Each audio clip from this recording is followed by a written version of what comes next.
Welcome to Ramona High School for the 14th meeting between Poly and King. It's old school versus new school. Riverside Poly opening in 1897, ML King High School opening in 1999.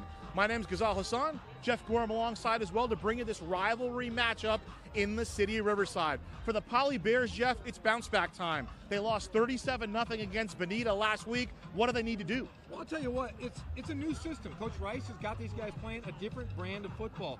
But we've seen great potential from these guys. They're putting up numbers, but they're going to be inconsistent. That is where they need to find their identity. Where are the Bears? All right, you saw King in week 2 against Great Oak. They struggled to score, but last week the offense seems to be back on track. They've been dealing with some injuries. They finally look to be healthy here in week 3. Well, I'll tell you what, they're working hard. We talked to Coach Mack. He loves this team. He thinks they're going to be a lot better. They've improved from week to week to week. And right now, they're looking to go against their biggest rival, the Bears.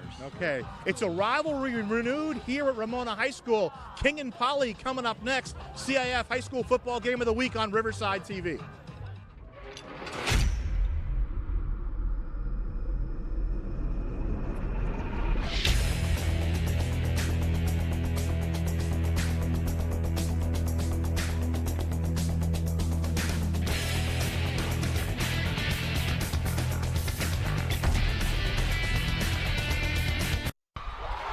LaMontagne with the return on the kickoff, and he'll get up near midfield for Poly. So King won the toss, elected to defer the kickoff, went to Ethan LaMontagne, the senior, brings the ball up to the 46-yard line, and that's where Poly will start their offense, led by Bud Burney, the quarterback. He is the senior, has been a 3-year starter for King. Last year threw for over 800 yards. His sophomore year, nearly 1,000. First and 10, line is the 46. Burney, option. He'll keep it over midfield, and the ball loose on the turf. We'll see who got it. Still loose. Scooped up. Looks like King comes up with it. It rolled to the 35-yard line where it was recovered by Tyler Smith. It'll be the Wolves football. Tell you what a way to start this ball game. The big rivalry between King and Poly. Run right up the option, up the middle. Burney, great runner, spits it out, but wow, what a great start here. In the opener against Corona, he had over 100 yards. Let's look at it again. Here's the play where it becomes dislodged. Ball just loose on the turf. Logan Hancock combining with Donovan Brady on that. And then the ball, they couldn't pick it up. It was like a slippery oval. 2 shots at it for King. They finally recover it at the 35-yard line. And a flag comes in, and it'll give King some additional field position. The ball was covered in butter. I'm looking around. There's funnel cakes over here, Ghazal. You've got popcorn on one end. It's the butter, the kettle corn butter. But so Burney now should have not had any. So King will go to the offense. Jaden Kafer up behind center. Had 101 yards passing last week in the game against Great Oak. Junior quarterback for the Wolves. Turn and give. They'll try a reverse. Here's Brady. Brady finds some space. Right before he gets to the second level, he's knocked down at the 37-yard line. So a 13-yard pickup for Donovan Brady. We'll get a look at Brady on the end. Johnny Gardner had a couple of good running games. The big offensive line is the key. Look at Nolan Reynolds at the left tackle. He is a key for King and their offense. And Nolan Reynolds, a 4.0 student, part of the he's in the AP program. He's does a lot for the school. Coach really depends on him a lot. He'll play both ways. He'll play on defense as well today, Jeffrey. First and 10, line the 37 for King. Drake Dustin in motion will take the ball. He gets snuffed out, goes by Sanchez, but he'll be knocked down, maybe a yard loss on the play, trying to stretch the play out beyond the number. Poly's defense, we saw Sanchez in the middle of that defense there. Off the defensive line, anchored by Daniel Ledbetter. Watch Joseph Serta, the senior at linebacker, and Sammy Sanchez does everything a coach could ask you, the starting corner for Poly. Call it 2nd and 11, a yard loss to the 38. King, remember, they really stepped it up last week after struggling offensively in weeks 0 and 1. They put up 28 points against Paloma Valley. Here's the give. And 8 yards on the play out to the 30-yard line. Sure. That's Johnny Gardner with the run for King. So here it is, 3rd and manageable. Give him 6 on the play, 3rd and 5. Gardner lunges forward, hurdles for the first down through the tackle, down to the 20-yard line. And watching right now, after seeing King play that first game against Great Oak, they looked somewhat anemic offensively. Tonight, though, attacking on the ground. Great reverse call on the first play of their series. Yeah, they're pulled in tight now. A little bit of a wide split on the right side. Instead, they'll run to the left side. Little shifty move there by Gardner. He is tackled. Ethan LeMontagne drops him down. Number 7 tackles number 7 after a gain of about 4. And Gazal, we're going to see this King run a lot of different offenses. They'll run some spread. They're going to run some double wing, some eye-powered offense. We saw 3 in the eye last time they played against Great Oak. It worked very well in the second half. Van Adder now almost an H-back, normally a tight end, kind of a fullback H-back hybrid. Here's the give, running to the right side, and he'll be brought down. Westover in on the hit, getting help from Sanchez. Also, Mike shooting with his nose around the football. 3 orange shirts drop him after a gain of a couple. So 3rd down, here we go, 3rd down situation for King. They're in the red zone, under 9 minutes to play in this first quarter, no score. A turnover early, and King trying to convert the turnover into points. Important, Jeff, to get off to a good start as both these teams kind of trying to find their footing here in the early season. Yeah, I mean, King really playing with a lot of new guys on this offense and defense. Poly, a lot of familiar faces. Gardner running through some contact, won't have the first down.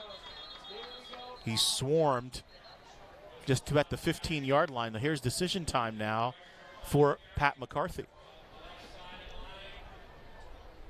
I'll tell you what, if it's Coach Mack, and working with him, you know, he worked over at Norte Vista with Ken Batdorf for a year when they went to the CIF Championship versus San G. He's a defensive-minded guy, but he's also very, very in tune with getting his guys motivated, getting them going. See if this could give it a little momentum, getting this first down here. And Gifford to the near side. Dustin in the far slot. Split out to the far side is Donovan Brady. Gardner, the lone setback, and a whistle. It'll be a penalty awarding a first down to King on Poly. Our officials tonight, Dan Durst is our referee, Lee Hamblin the umpire, Jeff O'Connell the head linesman, Ron Thomas the line judge, and Michael Bastillos the back judge. So 1st and goal now for King. A nice early drive, Jeff Gorham. I'll tell you what, this is a definitely a different team we saw in week 0 versus Great Oak. They look really darn good tonight. They look efficient. They had some problems with some penalties when we first saw them. But, yeah, very, very much a different team. So jumbo backfield look. They have Shalonik and Cobbs lining up as fullbacks, and a timeout called by King here in the early going. Let's kick it down to Nick Rice for a little bit of insight into this rivalry matchup. The 14th meeting between these two schools. Poly won last year in overtime. King had won the previous 3.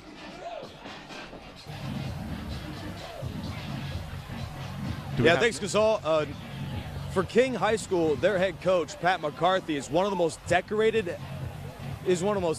head coaches in the Inland Empire. He has over 4 decades of coaching experience during his stints across the CIF. He made 8 straight playoffs during his 16-year run at Arlington High School, and then he transitions to Fontana's A.B. Miller, where he was not just a conference coach of the year, but also an LA Times coach of the year.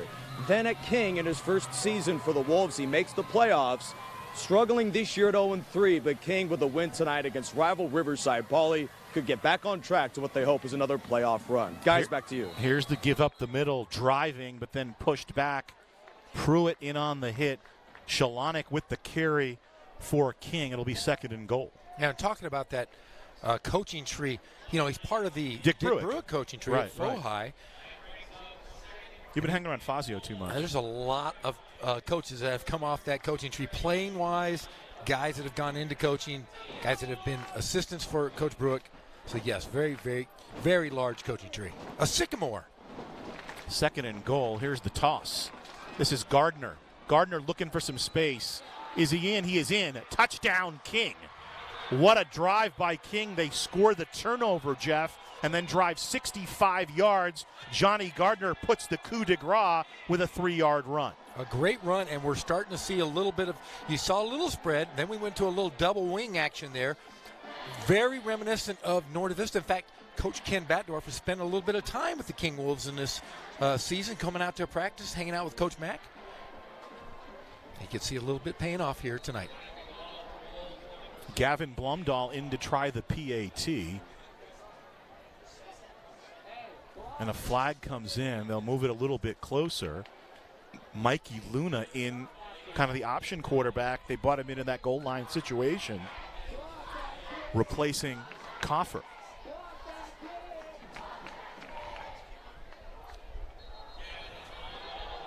So King, you know, we talked about their offensive problems. Now they've been banged up a little bit, and the key that Coach McCarthy was telling us this week was, how's the offensive line going to play? Obviously, it's a talented group. They haven't really been able to put it all together, but it looks like they kind of found some answers against Paloma Valley, putting up 28 points, and now they drive down the field in the opening drive for them here on Saturday night. And it looks like they're going to go for 2. Blumdahl comes off the field. Luna back behind center. It's a full house backfield. Shalonik, Cobbs, and Tyler Smith is the tailback. They'll give to Shalonik the first man through. No signal as of yet. They got it. 2-point conversion is good, and King up 8-0. Great play call there by Coach McCarthy, and there they are running that power offense, which was very successful at times versus Great Oak, but you could tell it was early in the season. Guys were tired, and just it was tough for those guys to change their offense, but now it looks like they're getting more comfortable running this. I'm going to look at Donovan Brady, that nice run for him. And then here's Gardner making some space. Gardner again for King. So Gardner and Brady, a bit of a 1-2 punch there in the backfield for the Wolves. And then here's Luna tossing to Gardner, who gets in for the touchdown, using the legs to kind of surge forward through a defender. LaMontagne trying to bring him down. And here's the 2-point conversion from Shalonik. Nice treatise by Nick Rice on head coach Pat McCarthy. People don't realize, you talk to Pat McCarthy, not a huge guy, was an all-state player at College of the Desert after Fontana, and then played safety at Cal Poly Pomona, so a decorated playing career before he got into coaching, an assistant at Fontana, head coach at both Fontana, A.B. Miller, and then obviously Arlington and King.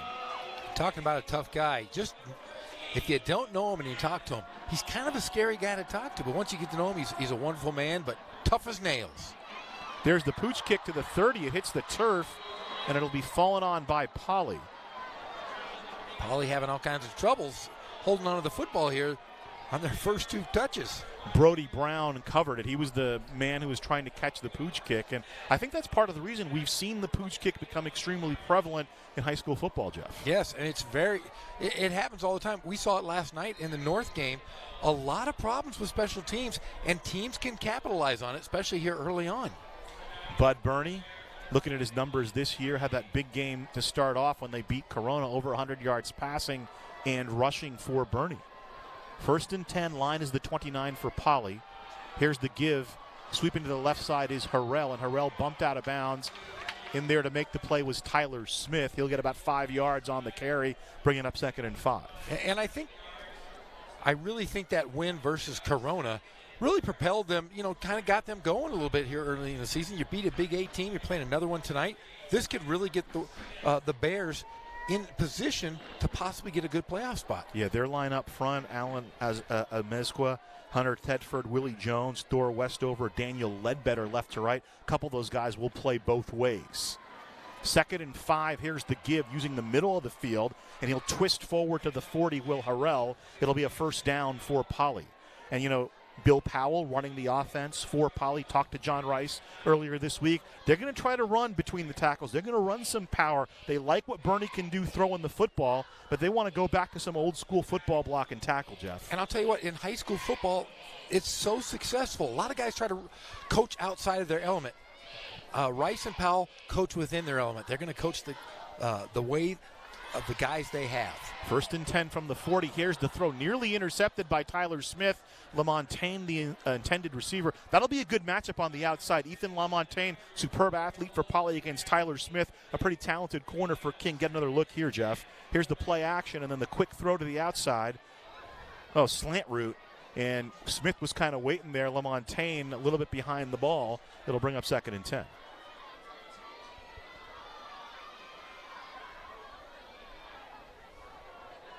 Trips to the near side for Poly. Here's the throw to the outside. The receiver fell down.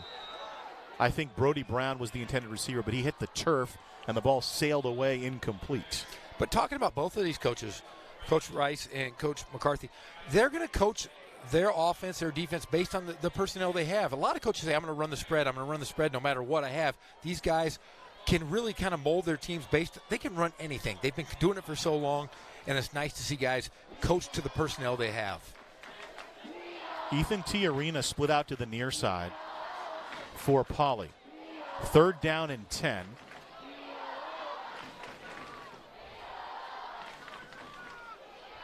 Play action over the middle. Complete to Telemark. 1st down. He loses the football. Ball loose on the turf. Tiarina had the first shot, but King say they have it. I thought Tiarina got on top, but the ball may have squirted loose. Flag thrown on the play. A great look by Bernie right over the middle. It's a man wide open, but yeah, what a great defensive stop there. Not swiped out of it, but the receiver just lost the ball. 3 times so far by the Bears. It's unsportsmanlike conduct whistled on King, so they'll have the football, but they'll be backed up. Good throw and catch on that play. Just the only thing you didn't like was the turnover. So twice Poly with positive yardage, but they cough up the football. Great fake. Nice move there by Telemac, and the ball just comes loose. You're right. It wasn't stripped or anything. He lost it on the way down. Tackle made on the play for King by Devin Meza. So 1st and 10 from the 20 for King. They already lead 8-0. 2nd turnover has stung the Bears of Poly. Rivalry game. You don't want to give the other team too many chances. Coffer with the give. Here's the reverse. Dustin stumbles up to about the 25, is tackled down around the ankles. And that's the first play of the game we saw from King, doing it the same way, getting the same amount of yards. They're going to continue to run off tackle, I believe, Gazal. So they scored their touchdown with 6:39 to go, and then with about 6 minutes, they got the 2nd turnover. And I know you love Drake Dustin for a variety of reasons. Because he's got a name like he's an MI6 guy. He's like James Bond. In Gifford at the top of the screen. Here's Donovan Brady now to the bottom of the screen in the near slot. Jeff's favorite player in Riverside, Drake Dustin. If I have another kid, I'm going to name him Drake Dustin Gorham. Here's the handoff to Gardner. Finds some space. And Gardner submarine down. Making the tackle for Poly, Michael Burke, one of the linebackers for the Bears. Move the sticks up. Now, we saw Yancey Donson before the game, and I was disappointed. This is a King home game. As a result, Yancey Donson not on the chain crew. No, he's hanging out. He gets to see his daughter, who's a cheerleader. Gets to just hang out with the family. He had his wife and his boys here tonight. I wore my Hawaiian shirt in honor of one of my closest friends, Yancey. Ingefoot at the bottom of the screen. Far slot is Dustin. Top of your screen, Donovan Brady for King. They lead 8-0. Again, Gardner, they're going to do that block and tackle. They're going to, the bread and butter right up the middle, but he runs right into the hands of Alandi Telemac, the gentleman who made the turnover, makes the tackle, and it'll be 2nd down and 9. It looks like Poly's kind of adjusted to the run game here. They're putting 9 in the box. Let's see if they can force King to throw the ball and test that secondary.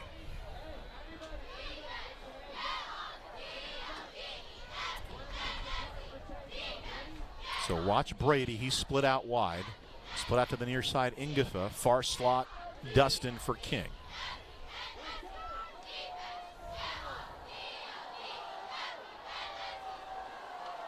Option. Coffer launching it down the field for Brady. One-on-one. And what a catch by Donovan Brady. Brady hauls it in at the 32-yard line, Yeah, great catch. His eyes were on it the entire time. Was aggressive enough, went up for the jump ball, and just grabbed it, took it out of the air. And that's one of those things when you're running the football. You mentioned it, Jeff. They locked into the box, play action, rolling to the right. Coffer just loads up, and it's a one-on-one matchup down the field. It's Sanchez, the best corner for Poly against the best receiver, Donovan Brady. Brady won that one. Good coverage, though, down the field. Brady just made a play. The momentum has definitely been in favor of the Wolves here in the first quarter so far. And then they'll tack on a flag. They'll move it a little bit closer. So a 5-yard penalty tacked on at the end of the play. And I'll tell you what, the confidence in this King offense compared to the Great Oak game, Jeffrey, is night and day. Now, in their defense, Coach McCarthy told us we're finally healthy. We were missing about 4 or 5 guys the last 2 weeks. First down and 10, Gardner through first contact, finally spun down. But I like what Coach is doing here. He's going off tackle. He doesn't have the breakaway outside speed that he would love to have, so you got to play smash mouth football. And like we said, they brought everybody into the box, and they tested that secondary. Westover with the tackle for Poly. It's 2nd and 10 from the 17 of Poly. King again advancing. They started the drive on the 20-yard line in King territory, and the long pass to Donovan Brady flipped the field for the Wolves. 2nd and 10, end around. Fly sweep. Brady dives down inside the 10-yard line.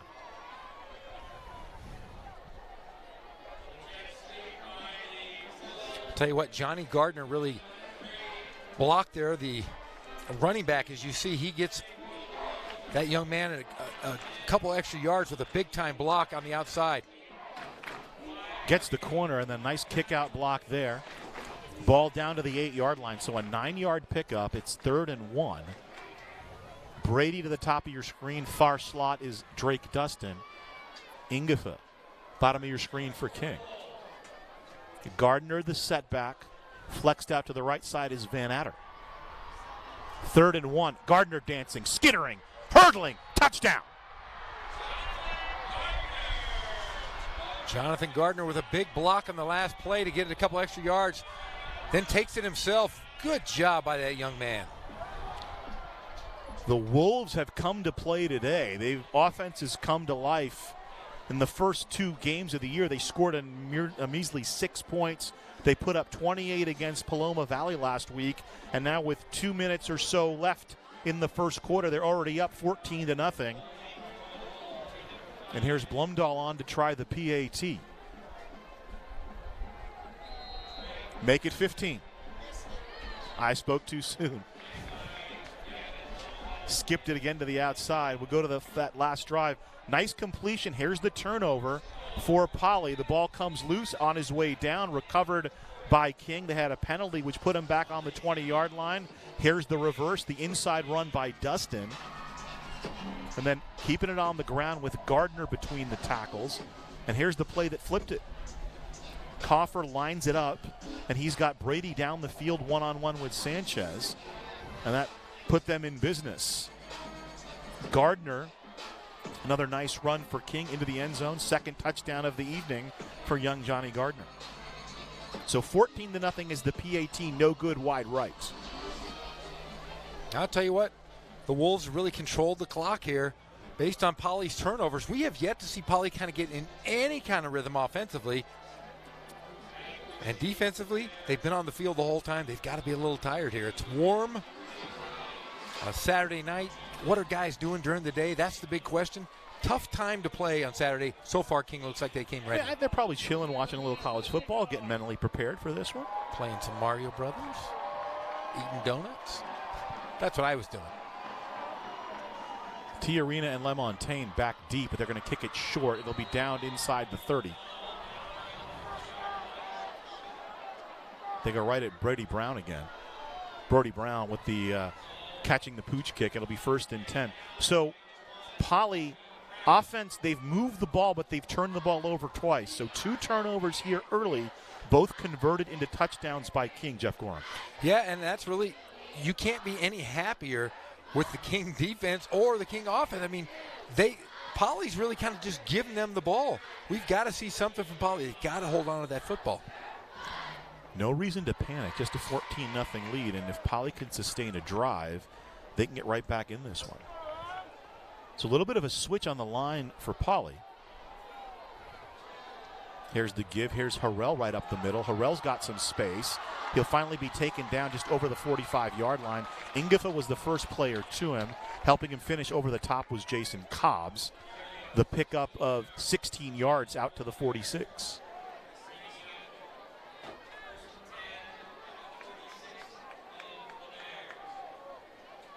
So sticking to that block and tackle. Bill Powell committing to run the ball, running some power in between the tackles, Jeff Gorham. I love it. Little tunnel screen. This is Zachary Ma. Ma with the catch. He's got some space. He's down the sideline before he's finally forced out. Onate Ingefa pushed him out right about the 40-yard line, so a 14-yard pickup on the play. I'll tell you what, if they're going to run that sideline stuff, King is really going to have to adjust because I think Poly does have some pretty good breakaway outside speed there. Let's see how King will match up now defensively. LaMontagne split out to the far side. Split out to the near side for Poly is Tiarina. In the near slot, Brody Brown.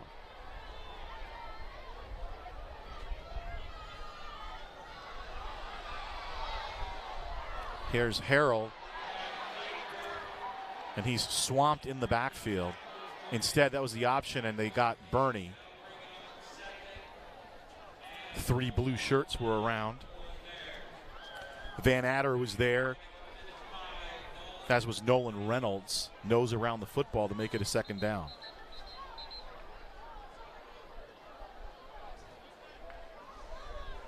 Psych. A little bit of delay. This is a rivalry game, as we noted, and there is a prize at stake for both teams. The prop from Marsh Air Force Base. Those are our 2 respective principals for both King and for Poly. Records every game played between these 2 teams. We're back to live action. 2nd and 10 from the 39. Bernie back to throw. He'll throw in the slot. It's incomplete. In fact, that was LaMontagne with the attempt. Zachary Ma was the intended receiver. They had Bernie and LaMontagne both lined up. It's good to see Daryl Hansen back as a principal of Riverside Poly. He was a bigwig. He was a administrator up above everything, but great to see him back. I've known him since I was probably 9, 10 years old. Played basketball for my dad at Norte Vista. 3rd and 10 from the 39. Here's the throw. A little bit underthrown, and it's incomplete. Sammy Sanchez, the intended receiver, as we tick down to the end of the quarter. It'll be 4th and 9 here from the 39-yard line. Well, I found out what the propeller was for, and it was a gift by March Air Force Base because they said that the only thing that separates those 2 high schools is March Air Force Base, they said. So they gave him a nice propeller. That's fair. Riverside Poly redid it and put a nice varnish on it this year, put all the scores on it. And so very, very cool tradition started between these 2 schools. But it's a giant propeller. Where do they put that thing? Luke Pruitt on to punt and a timeout on the field. So some strategery going on early here, Jeffrey Gorham. It's good to see you, my friend. I want to say this.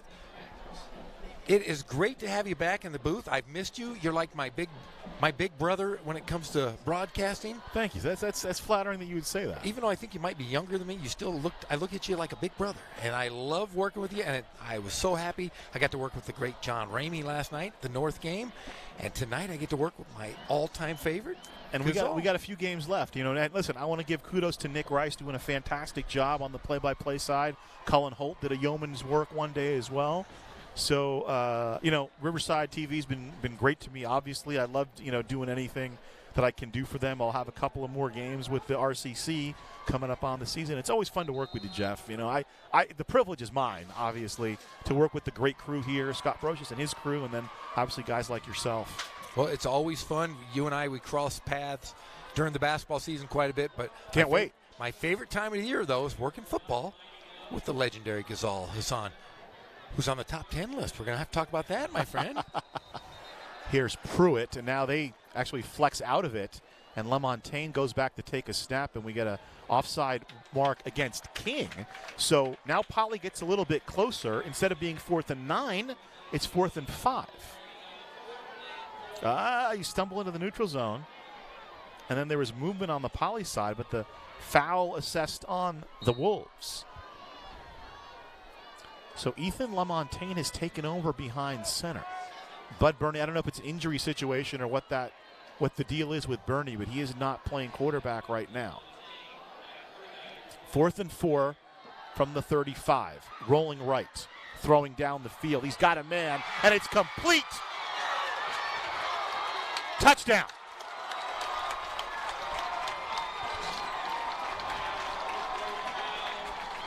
Brody Brown with the reception and the touchdown for Poly. He lost the ball, but they ruled that he broke the plane before the ball came loose. What a great pass for a guy who just walks into the ball game. Perfect pass on the numbers. Well, LaMontagne last year was 7 of 7 through the air for 194 yards and 2 touchdowns, so he's pretty accomplished. Remember, he started his career at Carnegie and then moved over to Poly, and he's really a dynamic athlete. Colin Avery with the PAT, and it's 14-7. So how about the Poly Bears with a drive of their own? Great game so far here. Burney with the give to Harrell. Good physical run by Harrell to near midfield. And then here is the big play. Zachary Ma takes it, and he zips down the sideline deeper into King territory. Then on a 4th and 4 play, LaMontagne buys some time with his legs, lofts it down the field. Here's the catch by Brown. He has control. And I don't think he was in on that angle. He didn't look like he was in. I would have ruled him down at the 1 because he made the catch, obviously. But either way, a touchdown for Poly. 14-7, King with the lead. And now the Wolves get the ball back. So a lot of scoring here in the first quarter, Jeff Gorham. A lot different than last night in that 7-6 win by John W. North over Hemet.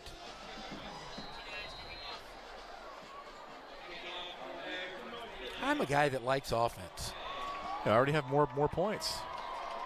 I was over at the Evil Empire yesterday, Jeff. They put up 63. Holy smokes. Ingefa and Brady deep. Here's Brady from the 12. Brady to the outside.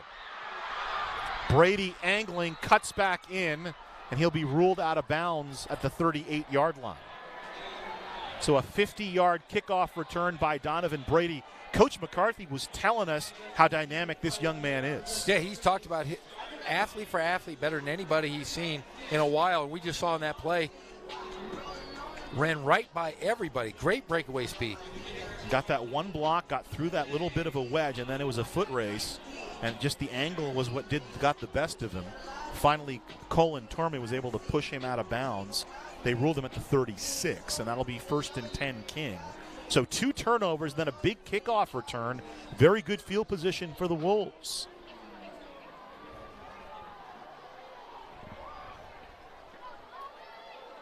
Watch Brady top of your screen. Coffer pulls it down. He's in a little bit of trouble. Got to make something happen. Scrambling around. He'll throw the ball to the near side. It's complete. Gardner leaves it on the turf, and it's picked up by Poly. Pruitt, Luke Pruitt with the scoop. He's got the ball. A turnover now for King. Poly football at the 45. This definitely feels like a rivalry right there. Wow, what a great couple plays we've seen. Well, how about Coffer just making something happen? He was dead to rights here, but again, little twist and a bootleg, makes the completion, and looks like Gardner didn't quite have control of the ball, and he went down and just lost the ball. His wrist hit the ground, and the ball became dislodged. Officially, they'll give it to Poly at the 48-yard line. Luke Pruitt on the recovery for the Bears. So LaMontagne remains at quarterback. We'll have to see if there's any kind of injury situation for Bud Burney. I do see Burney on the far sideline. It'll be a penalty against Poly marching it back. So Poly this year, Division 11, and King this year, Division 7, Jeff. Movement all over the place. Every time we're doing these games, there's such a difference in size of divisions. We're looking at the Poly schedule. They have 35 teams in Division 11, and already I think almost 20 of them have 3 or 2 or more wins.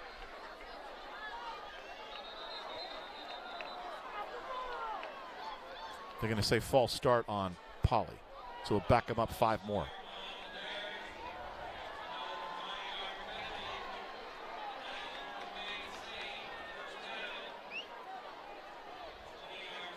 So we'll go back to the 42. It'll be 1st and 20 as the first quarter comes to an end. Are they going to let him run a play? Well, yeah, our clock says 0, but there's 0.6 of a second remaining on the field clock, and they'll snap it one more time. 1st and 20 for Poly. Line is the 42. Play action. LaMontagne in trouble. Escapes Shalonik. Up the left side, near midfield. Bumped out of bounds there by Juan Vargas. And that'll be the end of the first quarter.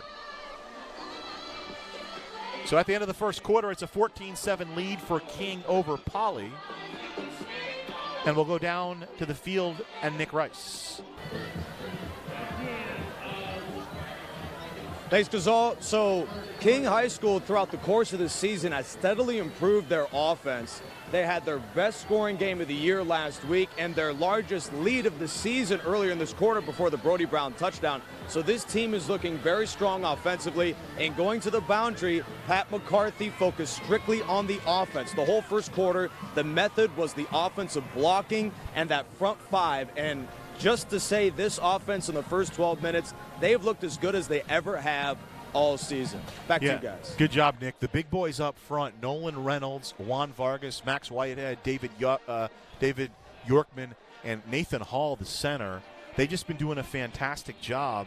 And part of the reason, obviously, that Pat McCarthy, we were talking earlier in the week, is they just haven't been healthy. They've been banged up. And the other thing is, because of the situation at King, a lot of guys having to play both ways. He needs to catch rest for his guys, especially the big boys up front. Yeah, and I think that's why you'll see some spread. You'll see some smash mouth, double wing, power I formations. I think that really is to get those guys rest. You know, you got to, if you have pounding the football, you've got to find ways to rest those guys. And I think that's why they change their offense and defense so much.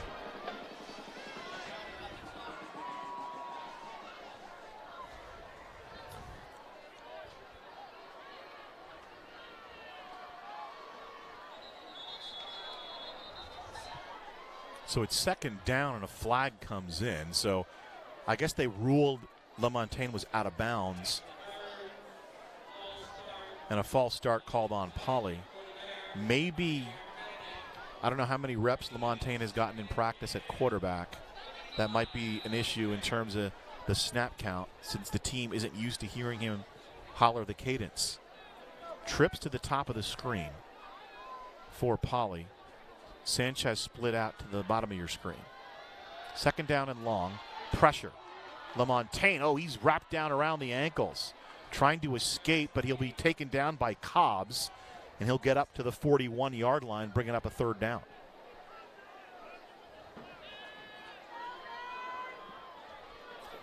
Also in on the hit for King, applying some of that pressure, was Brandon Camacho. But Cobbs, the KG senior, kind of flushed him, and then Camacho was able to bring him down. So call it 3rd and 24. First down is inside the 40 on the King side of the field. Give to Harrell between the tackles, and he'll get bent back at about the 40-yard line. Tyler Smith was there. Shalonik was there. Also helping out on the play for King was Logan Hancock. I'll tell you what, though, I like those King uniforms. A little hard to see if you're actually watching the game from here, but very, very cool. Once you're used to them, they're a little tough, but once you kind of get used to them, they're okay. And I got the goggles up here.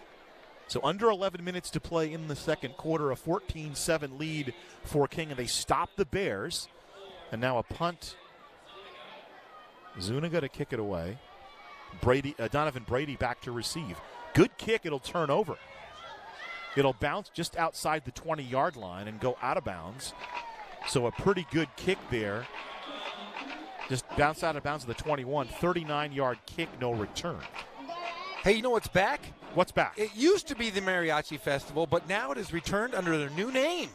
Carnival Okay. Musical restores back to Fairmount Park September 20th through the 22nd.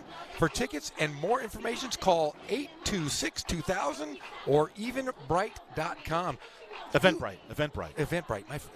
But do you remember I used to love going to the Mariachi Festival? Of course, because tacos. Great tacos. We were talking about that with the crew. How do you not love tacos? Oh, I love it. So, yeah, make sure you go down and check it out. The Carnival Musical at Fairmount Park, September 20th to the 22nd. King with the football. They lead 14-7. 1st and 10. Gardner into the arms of Telemac on the outside. About 3 yards.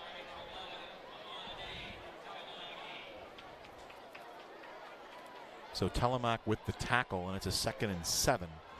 So give him 3.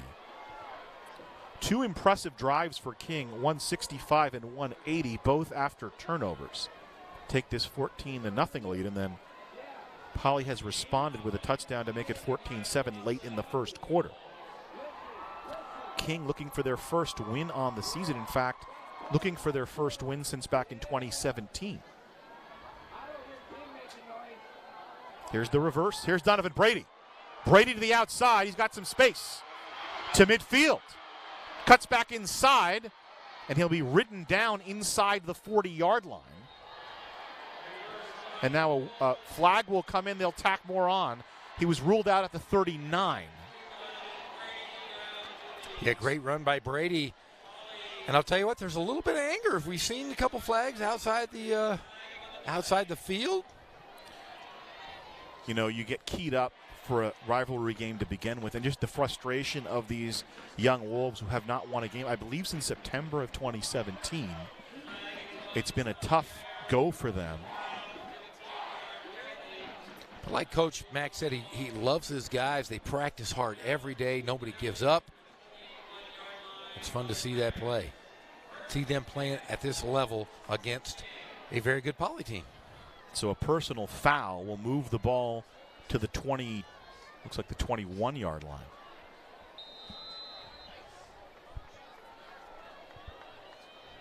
So 1st and 10, just inside the 21 for King.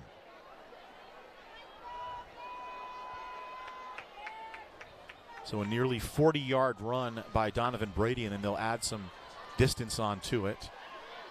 Devin Meza split out to the near side for King.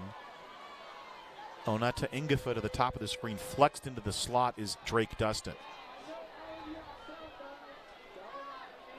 1st and 10, King from the 21. Play action. Coffer in trouble. He'll fling the ball down the field. Oh, nice job coming back and making the reception is Ingafa. Ingafa catches the ball at about the 10-yard line, very close to a first down. Onata Ingafa comes from a very athletic family, Jeffrey. He has 2 sisters that played Division I basketball. Atonia, his eldest sister, played at UCLA for Corey Close. Inara Ingafa, his middle sister, she played at UC Riverside for John Margaritis. Holy smokes. So they're both from the Redondo area, but Onate has gone to school here in the Riverside area. And great family, by the way, too. Parents both very accomplished, as are his sisters, obviously, both athletically and academically. So it's 1st and 10 at the 10, but they can get a first down at about the 1-yard line.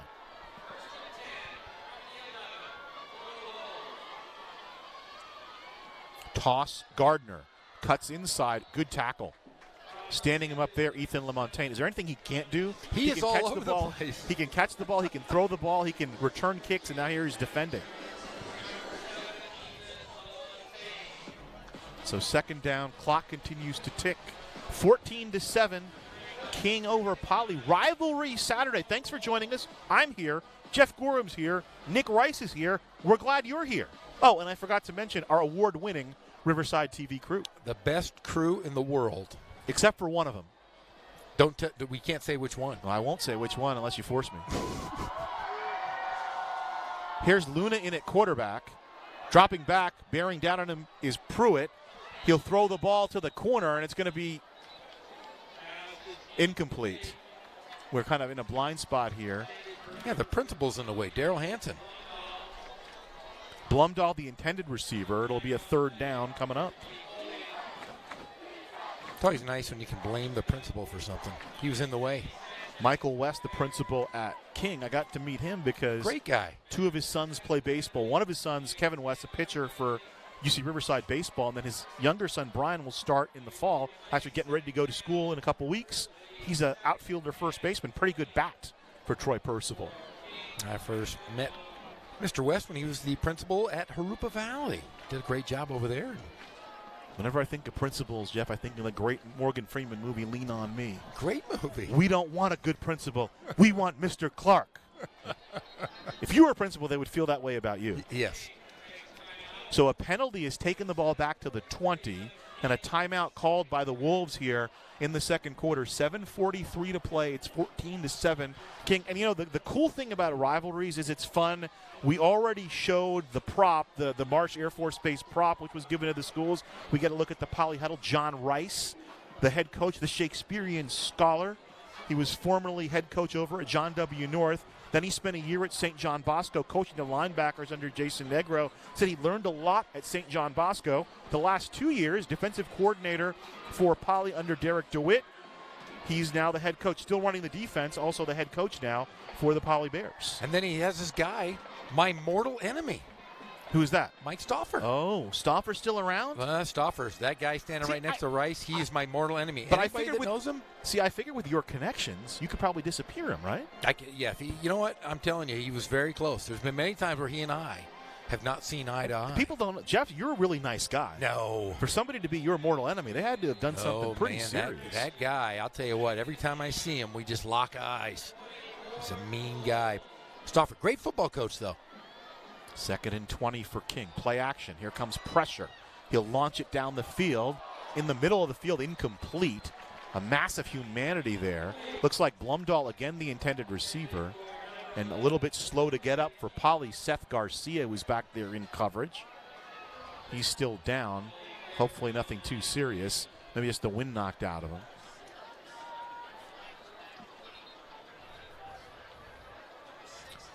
Another look at the play. Play action, and Poly has figured something out with the play action. Ball hanging in the middle of the field. Wow, hit by his own guy. Ingefa and Blumdahl kind of converge, and the two Poly players hit each other. Take this opportunity to remind you, don't miss your opportunity to provide input on the search for Riverside's new police chief. Community input forums will be held September 18th, 19th, 25th, 26th, and October 3rd. Visit riversideca.gov/RPDchief for more information. That's September 18th, 19th, 25th, 26th, and October 3rd. Your city, your vice, provide your input on the selection of the new Riverside City Police Chief. And you can also chime in online by going to the same website, and you can help pick the next police chief. Also with the Riverside family, you know, on the King, we mentioned Yancey Dotson already.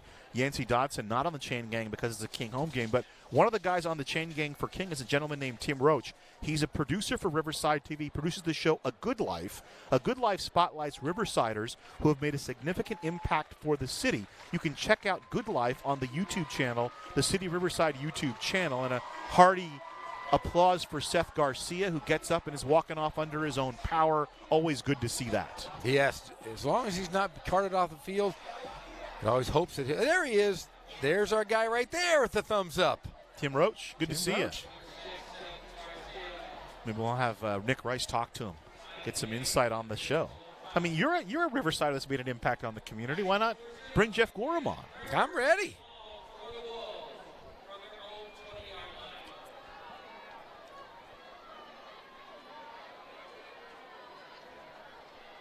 Third and 20. In fact, he's done some great shows. He had the former mayor, Ron Loveridge, on his first show, and one of my dear friends, the Golden Toe, Dale Roberts. Coffer under center. Little screen to the outside. Intended receiver was Devin Meza, but it rolls out of bounds beyond the 30. I guess they're going to – oh, that's a lateral. So they're going to rule it a fumble. It'll be back to the 33-yard line. So a significant loss on the play, and it's now 4th down. So a penalty and an errant lateral have pushed King all the way back to the 33-yard line.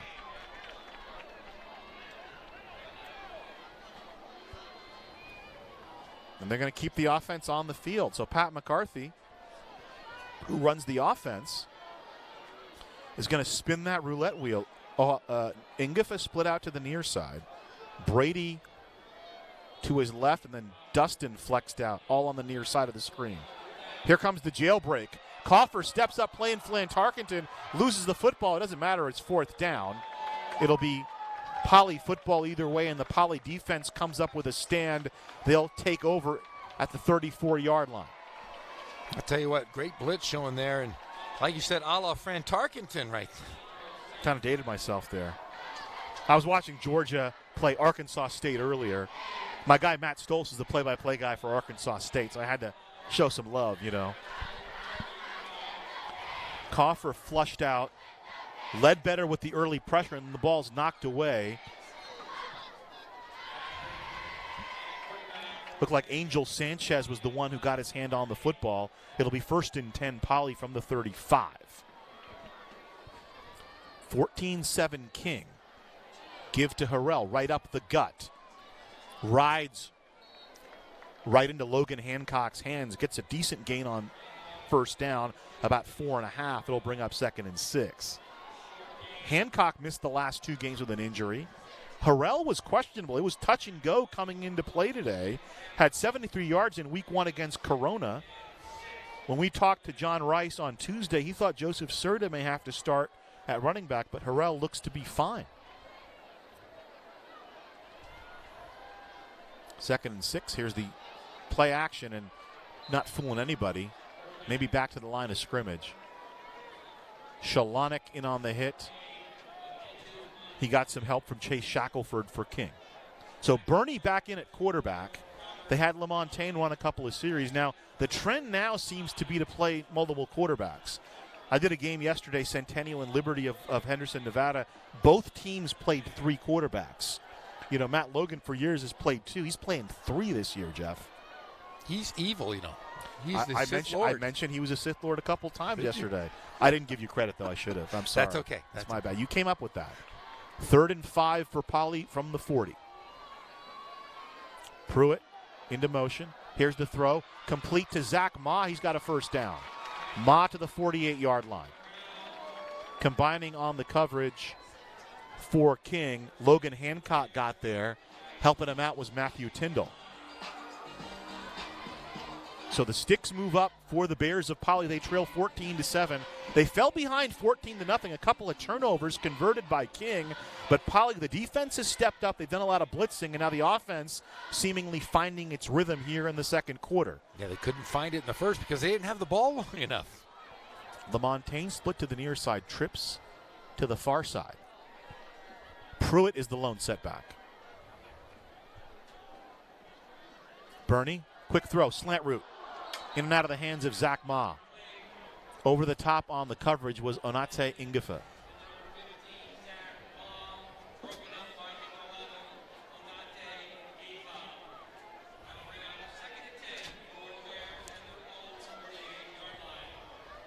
So Poly in that Raincross League, those 14 teams separated into 3 leagues, and obviously King, the land of the Big 8. Big 8's been rough this year. Norco and Centennial playing well, but nobody else has a win, Jeffrey. Yeah, talking about that Raincross, it's right there on the middle of the field. Here's the toss to Harrell. Shoves off Van Adder, now reverses field, and he'll swerve. He'll swerve ahead into King territory. A flag comes in late, about 5 yards. Let's throw it down to Nick Rice. Thanks, guys. So Seth Garcia, the Poly Bears cornerback who collided with his own teammate just a few plays ago, for the Pauley Bears. He has been talking to several of his trainers, and his status is questionable to return. It appears as of now, the word is he will not play until at least the second half. Guys, back to you. So a personal foul against King. Thanks for the update, Nick. We'll get a look here. The personal foul will move it forward 15 yards, so it'll be deeper into King territory.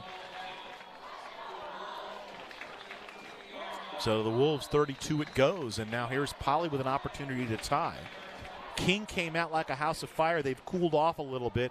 Part of that has been an adjustment by John Rice on defense for Poly. 1st and 10 from the 32. Harrell with the give. Absorbs the contact, still on his feet, finally will go down in the backfield. I believe that was Cobbs that finally cleaned it up. So back to the 37-yard line. I just can't believe the missed tackles on that play. There was 3 I saw that were very blatant. Missed all 3. So we saw Poly's defense step up. Look at King's defense step up there. The senior Jason Cobbs, a returning starter from last year, had 22 tackles in 5 games, did the senior. Call it 2nd and 16. Ball spotted at the 37. In King territory is Poly trying to tie this one. Here's Bernie on the roll. Complete. Whistle and a flag will come in. The ball inside the 30 to the 27. Tiarina with the reception.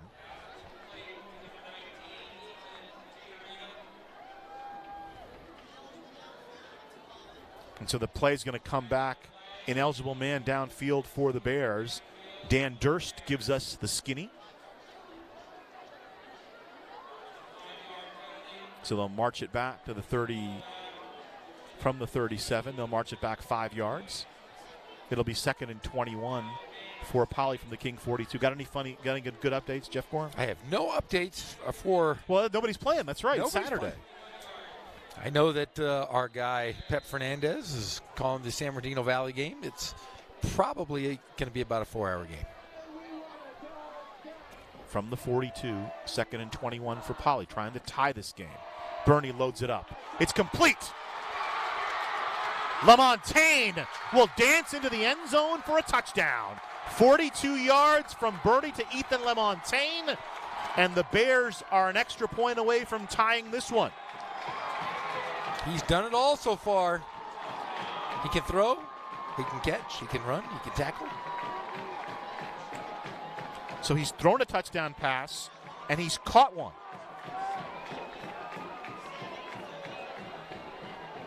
And Bernie gets on the board as well. Remember, Bernie left the game earlier. They had LaMontagne playing quarterback.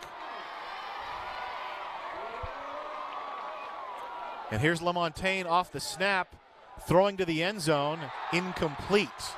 2-point conversion, no good. It's 14-13. Not sure if that was a design play or a broken play. Get a look at that drive. Here's the completion to Zach Ma. Bernie, again, Bernie seems to find his rhythm. He's got a, maybe that's what it was. He hurt his thumb. He's got a sleeve on the left hand.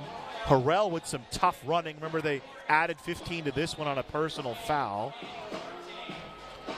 Harrell again. This time he gets thrown for a loss, although he gets through a couple of tackles. Tough customer, hard to bring down, and here's the touchdown throw.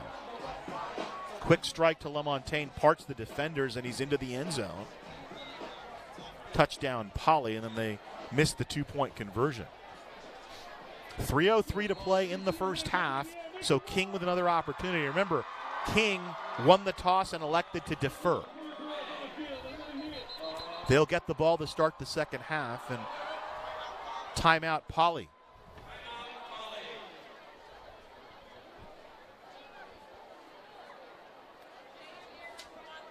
Well, I'll tell you what, this has lived up to the rivalry billing. You know, both teams were kind of struggling a little bit. Poly coming off King coming off 3 straight losses. Poly coming off a 37-0 shutout at the hands of Benina. Now, Benina's a good team. They're probably one of the top 2 or 3 teams in Division 9, but you never want to get shut out, and both teams looking to bounce back. We were talking earlier about playoff possibilities. You know, if King can win today, they play Shadow Hills next week, a Division 12 team, so they could squeeze that one the way their offense is going and be 2-3. the way Division 7 lays out, if they can get 2 wins in the Big 8, which is no easy task, they could squeeze into the playoffs with 4 wins because of the way that division is configured. Yeah, they can, because you never know where Centennial's going to end up. That eliminates somebody out of that league. Right. They could very well get into the playoffs. And then with Poly, it's a little more difficult. I think Poly probably would need 6 wins to get into the Division 11 playoffs, looking at the numbers early. And it's still way early. So Avery boots it. And here's the return by Logan. Hancock. Hancock is up over the 35 to about the 37-yard line. And that's where King will tee it up here. Last drive potentially of the second half. Hancock missed the last 2 games with injury. Talented linebacker, mostly plays on defense, but obviously out there on special teams as well. What do you call if you're Pat McCarthy here? Do you go back to the run game, Jeff? I think you do. I think you load everybody up in the box and try to test that secondary, because they are going to get the ball in the second half. Try to get 2 for 1 here. So look at Coach Pat McCarthy. Big offensive line. Whitehead, Yorkman on the right side. The D1 prospect Reynolds on the left side.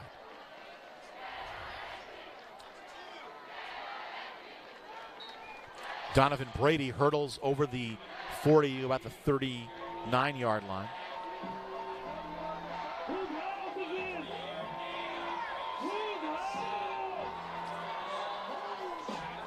So give him 3. He's up to the 41, looks like. So 3 yards on the play for Brady. So watch Brady. He's to the near side. Ingefa to the far side. Tight set except for Ingefa, who split out. Little misdirection and movement and whistles and flags.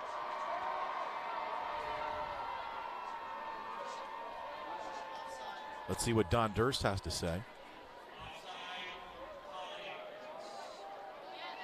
So the Bears will be assessed a foul for encroachment. 5 yards will make it 2nd and 2.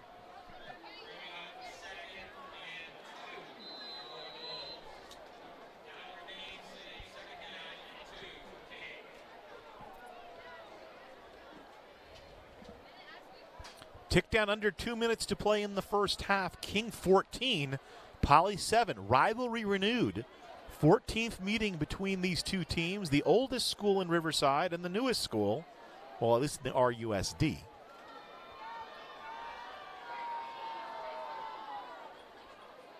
Second and 2. Gardner makes a cut but is cut down. Getting in there, making the play. That was Serta, Joseph Serta for Poly. So it'll be 3rd down and 2, no gain.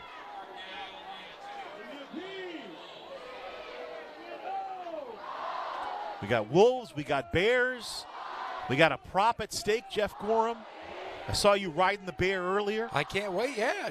You know what, being a Ram, I had to jump on that bear, tame him down. Hanging out with my friend Yancey before the game. From the 47, it's a 3rd and 2.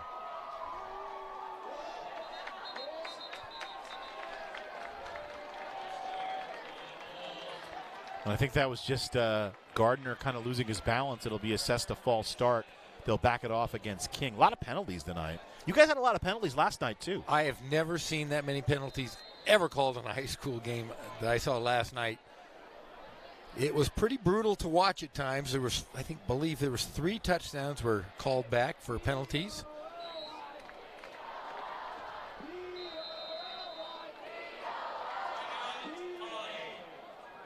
So Poly will call timeout here with 45 3/10 of a second to play in the second quarter. In the first half, pretty fun half of football. Yeah, a lot of fun. We got Wolves, we got Bears, we got football, a 1-point lead for King. Yeah, this is a big rivalry. And then next week, the Bears are going to take on the bigger rivalry, I think, the Ramona Rams. Now, let's delve into that a little bit here if we can, Jeff. We're at Ramona. So King, this is a King home game. which they chose to play at Ramona. Any insight as to why that happened? Well, I think because when I talked to both coaches, I talked to both athletic directors, they said that, playing at King, they both have an advantage. They both play there. So they've decided that they're going to play at a neutral site so that both teams have the same chance of winning, I guess. But why wouldn't you, if you're King, why wouldn't you want an advantage? That doesn't make any sense. I believe they discussed it. They said, we both use the same stadium. Let's go neutral. Okay. I mean, I like it. It's a nice setting here in Ramona. It's the best setting. There's nothing better than being at Ramona High School. Says the man they won't put in the Hall of Fame. I am. Get Tibbles on the phone. My brother's in. My dad's in. Line is the 42. It's 3rd and 7 King. Here's Dustin in motion. Gardner runs headlong into Joseph Serta, short gain, and that'll probably burn the first half. So interesting. Pat McCarthy goes a little bit conservative coming out. Now he knows he's getting the ball to start the third quarter. And like you said, he doesn't like to play too many guys both ways. It tires him out. You got to save him for the second half. Getting them some rest, and they're just going to walk off and let the first half tick away. So the Wolves with a lead, 14-13. Now they're saying we have a timeout on the field, but the clock has continued to run, and that's it. That'll be the end of the first half with King up 14-13 over Poly. And so the 2 first quarter turnovers by the Bears converted into touchdowns by King, a 65-yard drive and an 80-yard drive for King. The first touchdown was a Gardner 3-yard run, and then that was at 6:39 of the first quarter. And then he went in again. Then Brown with a 35-yard pass from LaMontagne late in the first quarter. And then at 3:03 of the second quarter, LaMontagne with a 42-yard pass from Bernie. We'll go down now to Nick Rice, standing by with Poly head coach John Rice. Nick Rice here with John Rice, head coach of the Poly Bears. 1-point football game. What was your impressions of that slow start and how you guys picked it up later? Well, we got to stop shooting ourselves in the foot. We made a lot of mistakes and stopped ourselves, so we got to pull together, get disciplined, and just do what we do, and we'll come out and play a good second half. King played very well up front. That offensive line looked stout. It looked strong. How do you guys compete with them in the second half? Do what we're doing. Put a lot of pressure on them, move guys around, keep the pressure on them, and make them get into throwing situations where we seem to be having some success. Kings up 14-13 at the half. John Rice and company look to get things together in the second half. Guys, back to you. Good job, Nick. Thanks, Coach. 14-13, King with the lead. The rivalry renewed. The 14th meeting between these two schools. Jeff Gorham, myself, Nick Rice will bring you the second half after this. This is the CIF on Riverside TV.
Here in California, citrus is a part of our lives every day.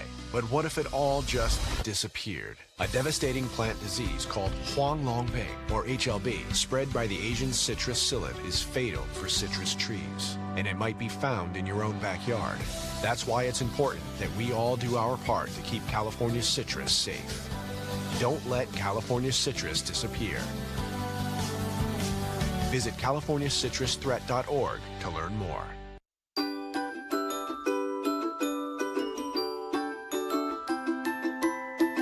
Got junk too big for the trash can? Then call 311 to schedule a bulky item pickup. Riverside residents get 2 free pickups a year, but you gotta follow 3 simple rules. Bulky items must be curbside by 5:30 a.m. the day of your pickup, light enough for 2 people to lift, and the total volume can't be larger than 8 foot by 4 foot by 4 foot. If you got a lot of junk, check out our bulky item and e-waste drop-off events held several times each year. Bulky item pickup. Call us today and we'll haul it away.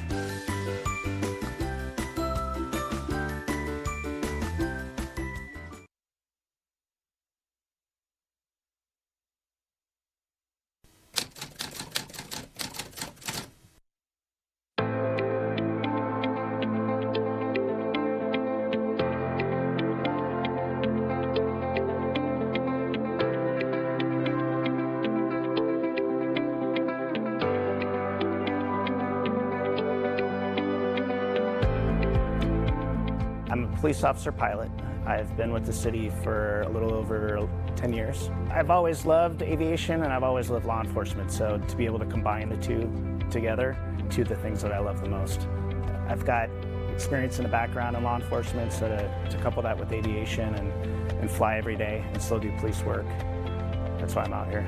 Work day shift 7 to 5. I usually get here a little before 7. We'll get an email on what occurred the previous evening, so I'll go through those. I'll also check temporary flight restrictions, so I'll check those and see if there's any in the area that we can't fly into. And then we'll go out and do a pre-flight on the helicopter. We'll walk around, check everything, make sure everything's functioning properly. And sometimes we're up for patrol. Other times when we're here on the ground, we'll respond to an incident. If a vehicle pursuit or a foot pursuit or something goes out, we'll launch for that. If there's a fire in the river bottom, we'll go up and provide air support for the firemen on the ground. Code enforcement uses us for their green pool flights, so we'll go up and we'll look for green pools. We're assisting a lot of different departments. I'm a 4th generation Riverside resident out of 5 generations now. My family has set roots here back in the 1900s, and I've got a connection to Riverside, so family and friends are here, and it's nice to give back to a community that you've been brought up in. So, if I were to describe my job in 2 words, it would be uniquely awesome. Yeah, it's awesome. I get to fly a helicopter and do something that I really enjoy doing, at the same time protecting and serving a community that I grew up in. So.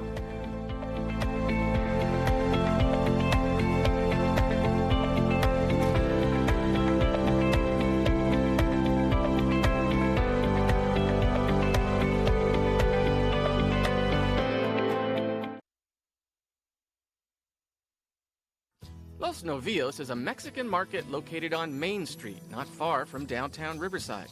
The name means young male bull, which is typically used for its high-quality meat. Alberto Murillo is the owner. Been in the business for years and years, almost 20 years in the city of Riverside. And always, since I started working, I always dreamed like one day I'll have my own business. And since I'm being in Riverside for so many years, I said, well, this is a good opportunity. So I asked a couple friends, and my brother, hey, this is the opportunity of our life. Do we take it or not? And they're like, yes, go for it. The store features a good selection of fruits, vegetables, canned goods, meats, and seafood. There's also several kinds of cheese, salsa, and guacamole. Loyal customers who shop here say it's because of their fresh food and great customer service. I hike at Mount Rubidoux, and I go here every morning to buy fresh ceviche. It's a great market, and they're just gonna get bigger and better, so come shop here. Usually I'll come in here to buy lunch, but if I need anything for my house, any supplemental groceries, I come in here and I buy everything. It's fresh. Alberto says he trains his staff to treat customers like family. Mercedes Duran is one of his cashiers. Just asking with how are you doing, that makes a really big difference. And just being in a small market, you kind of notice who's who and what are they doing. Sometimes we'll even ask them, like, what are you cooking today? Are you doing spaghetti? Are you doing carne asada? Or, that makes a difference, yeah. I wanted the people, when they came, I wanted to feel like welcome, like, oh, this is my house, like this is family. And that's what I wanted to tell all my customers, that they're not just customers, they're guests for me. They're guests, they're my guests, they're my family all the time. When they came, if I know their names, I tell them about their names and everything. I shake hands all day long, and I think they like it.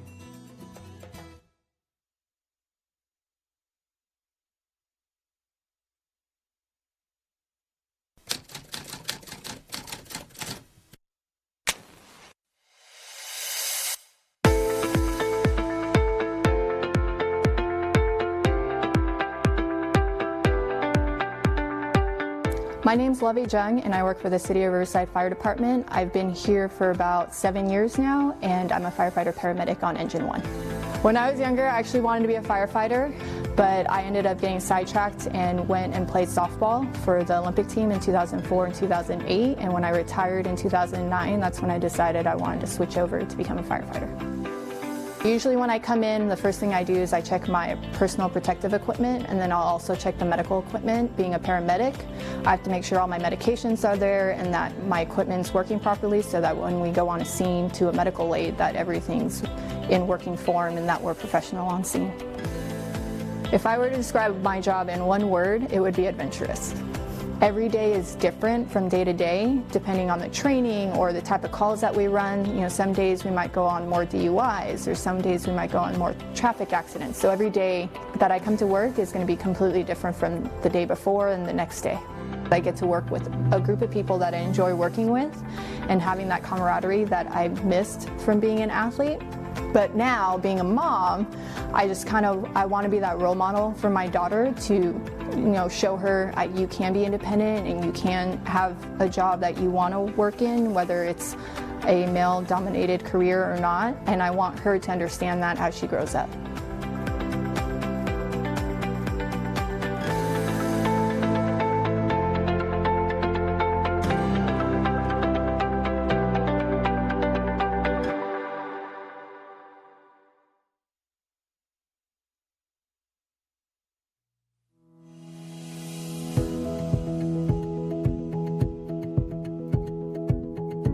We need to make sure our seniors are safe with consistent, proper nutrition and healthy foods delivered to their homes. Elderly patients who do not have proper nutrition have a higher risk of irregular heart rhythms and sepsis.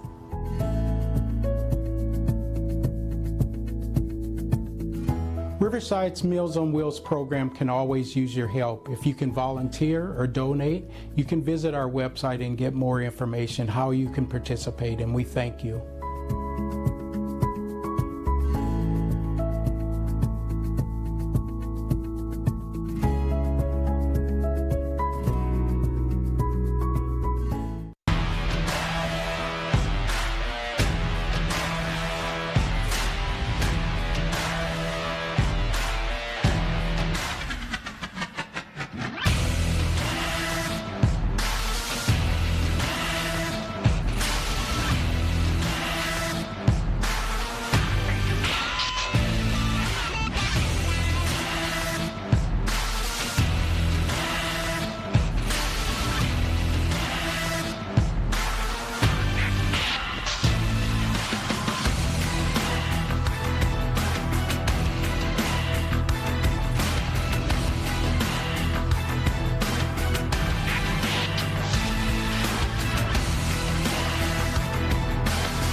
Do you have unneeded prescription medications and don't know what to do with them?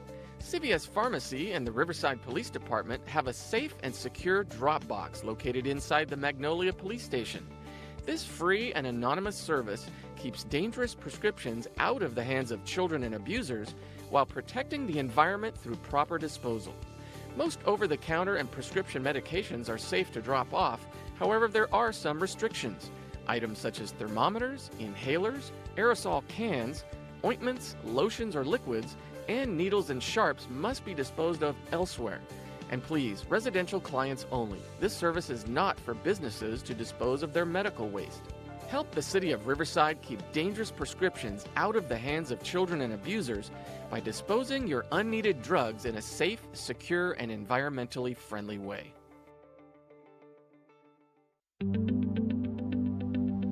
You might have noticed new traffic lights popping up around Riverside, and the Public Works Department wants you to see how they work. First of all, you'll notice the new left turn signals consist of 4 lights: a red arrow, a solid yellow arrow, a flashing yellow arrow, and a green arrow. So how does traffic flow work with these new signals? First, we have the left green arrow, which indicates you have permission to turn left, but oncoming traffic must stop. A solid yellow arrow indicates that the light is about to turn red, and you must be prepared to stop, or if you're already in the intersection, complete your turn when safe. A solid red arrow means you must stop. No left-hand turns are allowed. When the signal changes to a flashing yellow arrow, turns are still permitted, however you must yield to oncoming traffic and pedestrians before proceeding with your turn. These new signals are being introduced nationwide and represent a safer and more efficient way to handle left-turn traffic at busy intersections. The City of Riverside encourages you to learn more about these new traffic signals, and if you have questions, call 311, Riverside's one-stop shop for answers.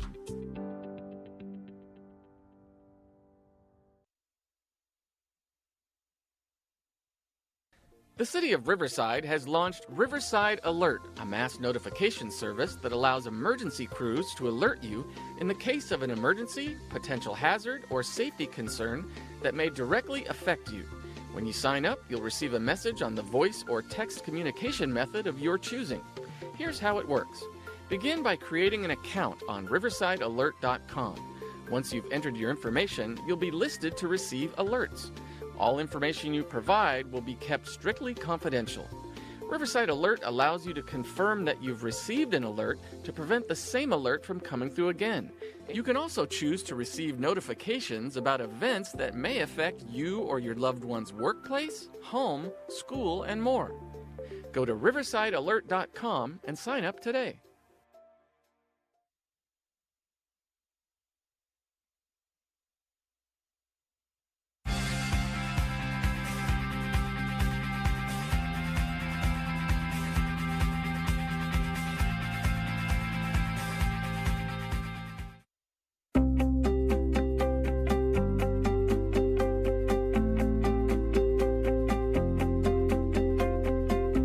You see on the racks here and stuff are personal, you know, and I take a long time doing it, make sure, you know, there's lathe work and other stuff in there, and it's not just bandsaw cutting out and whatever.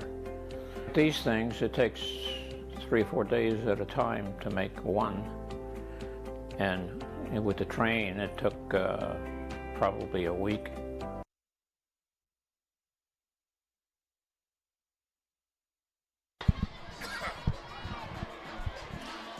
Welcome back to Ramona High School, the battle for the prop between King and Poly.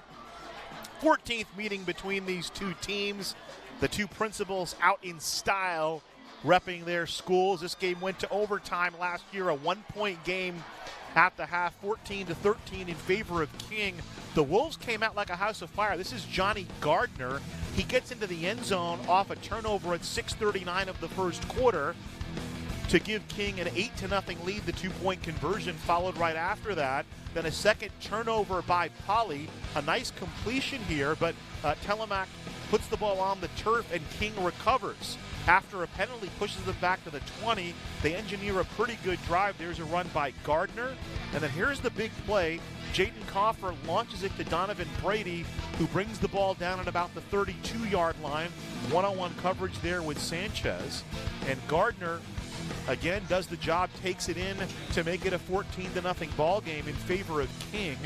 And Jason Harrell with some heavy, strong running for Poly helps them engineer another drive. Bernie with the completion to the outside to Zach Ma, who gets him a little bit closer.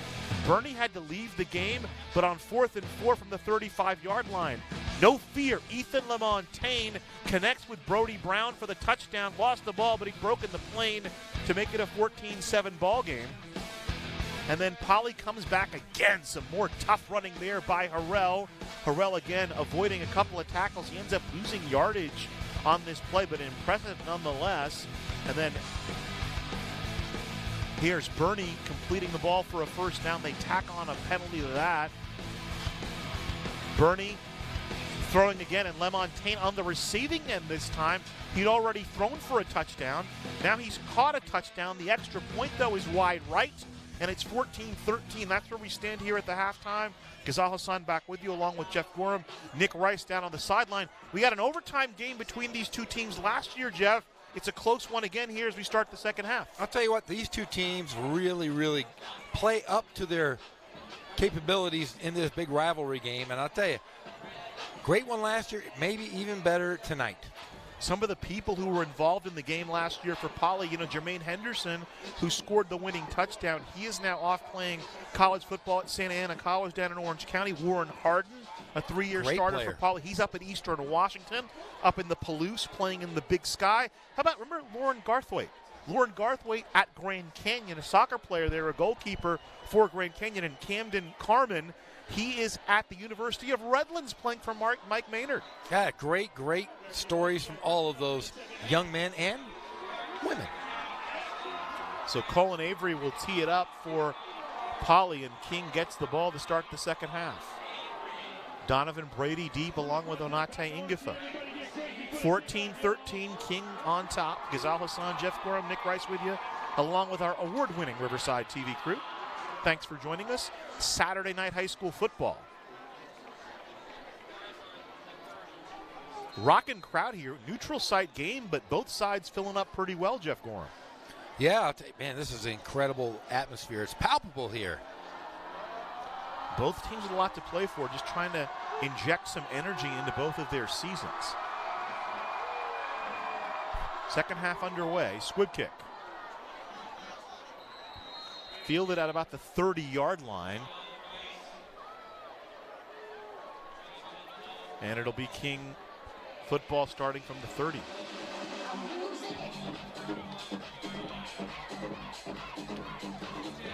How have you felt about young Jaden Coffer today? I've been impressed by the young man. Oh, very much so. He's really played with a lot of poise for a guy that missed, the first part of the year. Has been good in the pocket, very mobile, fun to watch so far. Threw for 101 yards last week. Missed the game against Great Oak, I guess, yes. What you guys were doing. So you didn't see him then. You can understand why Coach McCarthy likes him. But it looks like Mikey Luna will come out and start the second half behind center for King. From the 31. So Hancock, the fullback. Oh, they're going to go full house. Shalonic and Hancock, the upbacks. Gardner deep, dotting the power I. And a whistle at the snap will tick it down to Nick Rice. He's got an injury update for us on the sideline. Yeah, Seth Garcia, that friendly fire that he suffered at cornerback for the Poly Bears, he was sprinting out of the locker room, he was jumping around, he was excited, and he is set to go and is on the field for Poly's defense to begin the second half. Guys, back to you. So the penalty will back up King to the 25-yard line. It'll be a 1st and 15. You hate to see that coming out of the half, a penalty early. Yes, very much so. I mean, you really want to gain momentum. Had a great first half, got to play smart. 1st and 15 for King. Luna shuffles it off to Gardner, breaks through the first contact, gets to the outside over the 30-yard line, loses the ball, but he's going to be ruled down just over the 30-yard line. How about Pat McCarthy getting all emphatic there on the sideline? 5-yard pickup will gain back most of the penalty yards to bring up a 2nd and 9. You got to like that. Coach McCarthy fired up. Former All-State safety from College District. I like what I've seen from young Johnny Hancock, Johnny Gardner tonight. Lost the name for a second. He was all over in the first half. 2 touchdowns. He said his name too many times. So they make it 2nd and 10 from the 31. A flag comes in.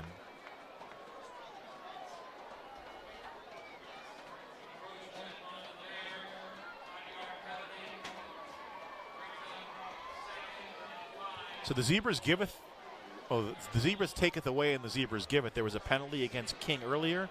Now they'll march off 5 yards against Poly.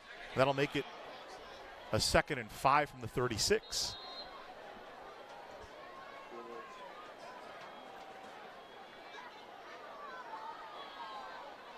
So Luna with the flip.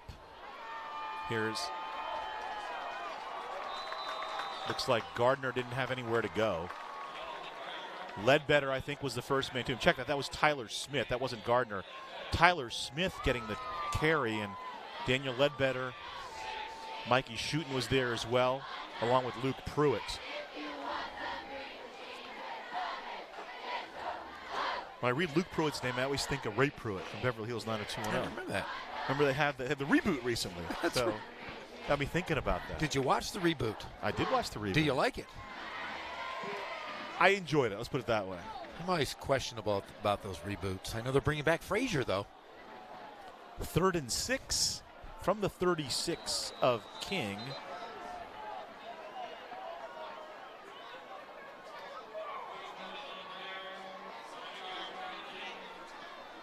So 5 more yards, and that'll move the sticks. First down for King. So King will advance on the penalty. Mentioned 14th meeting between these two teams. Poly won in overtime last year. Prior to that, King had won 3 in a row. Remember, these teams were in the same league twice. From 04 to 07, they were in the Ivy. From 08 to 11, they were both in the Big 8. That's back when the Big 8 really had 8 teams. That is true. Now it's one of those, everybody's in the super conference. From the 41, it's 1st and 10. This is Tyler Smith. Smith trying to find space, but he can't. He'll get maybe a yard on the play, gets pinballed down. Sanchez gets up from the bottom of the pile. Also in around the football was Michael Burke for Poly. Clock continues to tick. They'll give him a 2-yard pickup. I like the jumbo backs, though. Nice little toss. Easy to catch. Jason Cobbs, the defensive end, he ran into his own guy. It kind of slowed him up there. Sometimes guys who don't play in the backfield all that often, the footwork is a little bit different, and the timing, of course. Because game speed, man, you got to be going at top speed.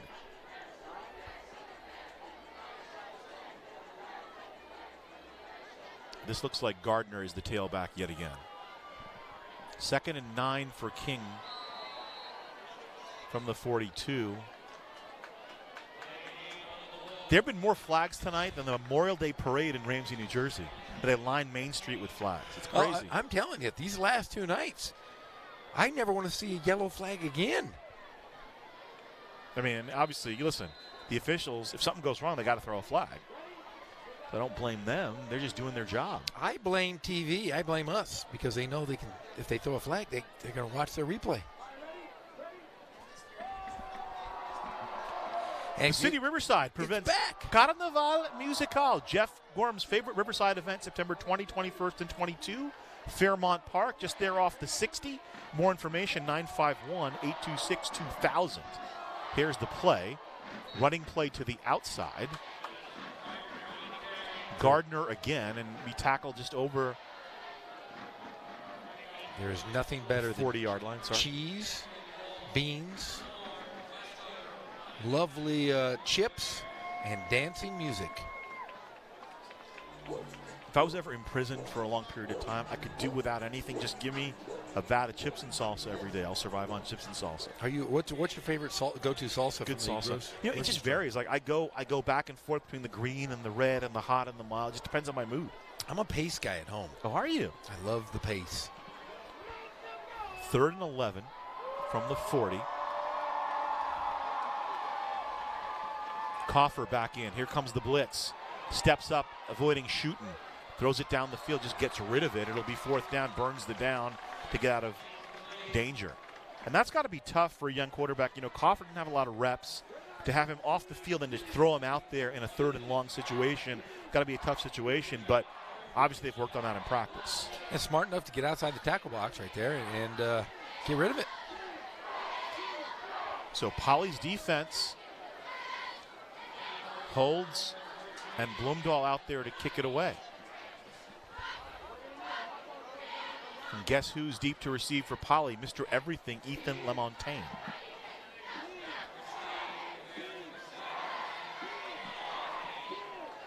Lamontagne at the 22 of Poly. Standing at the 26 of King to receive the punt is Bloomdahl, and he'll put his foot into it. Line drive kick will drive Lamontagne back. He'll play it on a hop. He misplays it. skips past him inside the 5. He's got to fall on it, and he will inside the 5-yard line. So he's going to get a pretty good, I think about a 53-yard kick because it's downed. Well, they're going to say it's down at the 7. Yeah, ball took a funny hop, and he put his hand up to touch it. That's the whole thing, is he touched the ball. If he lets it go, it's no problem. But since he touched it, he had to make sure a King player didn't retrieve it. Well, LaMontagne, he's been responsible for the 2 touchdowns. I think he gets a pass on that, particularly if Poly can work around it. He gets a couple passes because he has been phenomenal. We saw Bill Powell up here, the offensive coordinator for Poly, came by to say hello. Classy gentleman, former head coach at San Jacinto. From the 7, it's 1st and 10 Poly. Harrell with the give. Runs right into the right side of that defensive line. Harrell maybe back to the line of scrimmage. Getting up from the bottom of the pile, Tyndall. Also in on the hit was Nolan Reynolds. Drake Dustin knows around the football as well. My favorite guy. Second down from the 7. Thanks for joining us. 14-13. King, but Poly has scored the last 13 points. Under 7 minutes to play, clock moving. Play action, Bernie throwing. Over the middle, complete. Wrestled down inside the 30 at about the 29. The sticks will move up. 22-yard pickup on the play. Zach Ma with the reception. Bud Bernie, an outstanding basketball player as well. Point guard, right? Yeah. He played for Yancey? Yeah, plays for Yancey, and it's obvious. I mean, he really does. He's like the floor general out here on the field. He's the field general. So Lamont Butler would play the 2 then, right? Oh, Lamont will play anywhere he wants. Okay. But yeah, Lamont is, I would say Bud Bernie will go to the 2, but Lamont Butler is a great player at Riverside Poly, committed to San Diego State. Little misdirection, now some confusion. Bernie's going to keep it himself. Over the 30, dives forward to about the 35. Call it a 5-yard pickup. They'll mark him at the 34. So 2nd and 5 coming up. Make something out of nothing. The young point guard, heady decision there. Good decision maker. Very good decision making. But it's always good to see guys that have been that do so well in multiple sports. I'm one of the former coaches that believes that basketball players should play football and track or whatever they can play besides the one sport, because I think you get a high school experience by playing multiple sports, and it makes you a better athlete. 3rd and 5, line is the 34.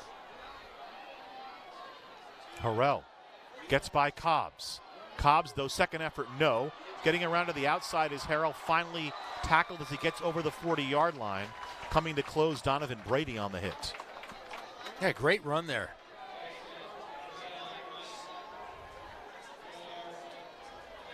So they're going to move the sticks up. It'll be a 1st down for Poly. And now Poly settling into a rhythm offensively. Another look at that one.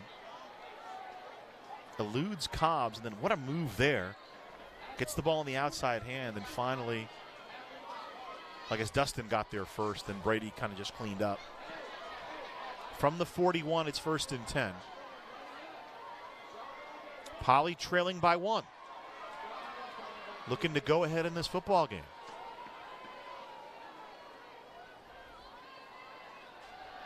Quick throw, Tiarina on the tunnel screen. Up to the 49-yard line. 8-yard pickup, good pickup on 1st down. It'll be 2nd and 2.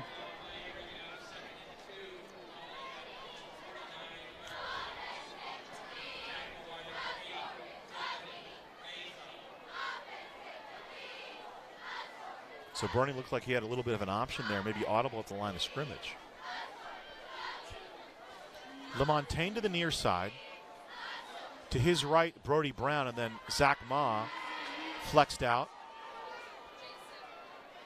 2nd and short for Poly, just inside of midfield. Comes the pressure. Bernie throwing over the middle. In and out of the hands of Tiarina on the coverage was Devin Meza. It'll bring up 3rd and short. Good play call there by Bill Powell. Great play call, just outside of the hands of that young receiver, but great play call. I think this has been a very good series for the Bears. Tiarina had a 23-yard touchdown reception against Corona on the 30th. Actually, no, not a touchdown, just a reception. on the last season. He caught 4 balls for 49 yards. John Rice saying, Bud Burney and the receivers, he feels like they're finally getting on the same page. Option, Burney. First down. Up to the 42 of King. And Burney really does get a lot of yards because he's got a very quick first step. He's very explosive. We've seen kind of the difference for Poly. Get a look at the Burney run there. Breaks 1 tackle and then dives forward. He already had the first down. They like to run between the tackle with Harrell. They run a little bit of power. We've seen a fly sweep or 2. But they can also go RPO when they work out of the spread here with Bud Burney. Meaning run-pass option. From the 43, Burney under pressure over the middle. Zach Ma, the intended receiver. Meza was waiting there for him. Incomplete, 2nd and 10. So you see the wrap he has on the left hand. I guess that was the issue that pulled him off the field. Bill Powell was up here at halftime, and we asked him about it, and that's the hand injury. He just needed to get it taped up so he could get back out on the field. Yeah, I guess he had a little blood going on there, and so he said, hey. But, I was looking, I'm reminiscing about Poly football. I followed it quite a bit as a kid. Mm-hmm. As we'll get more into the coaching aspects here. 2nd and 10, line the 44. Burney intercepted. Donovan Brady picks it off. Brady will get up over the 40-yard line. It'll be another turnover, 3rd turnover of the game by Poly. 2 fumbles and now an interception by Brady.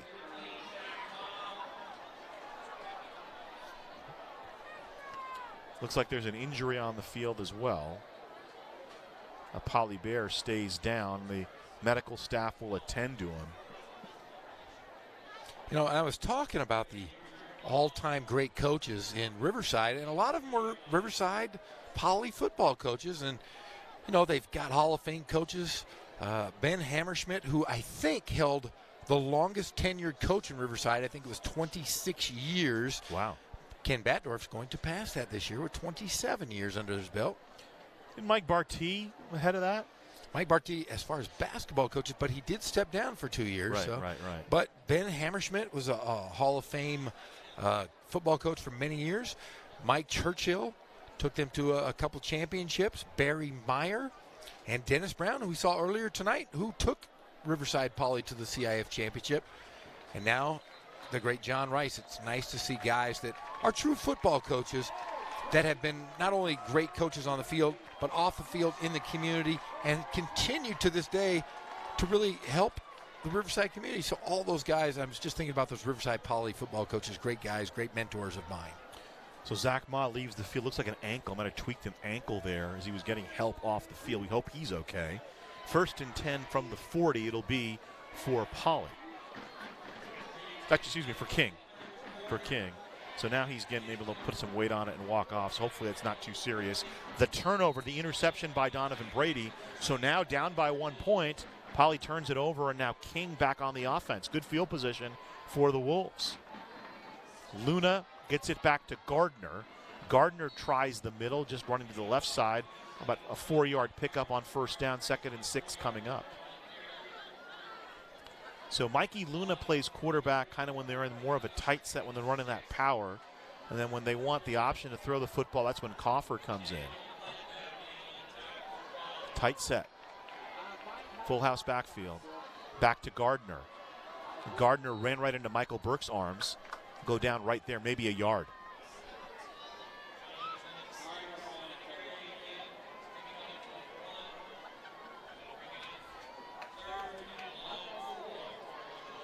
So 3rd down. The 1st down is just over midfield.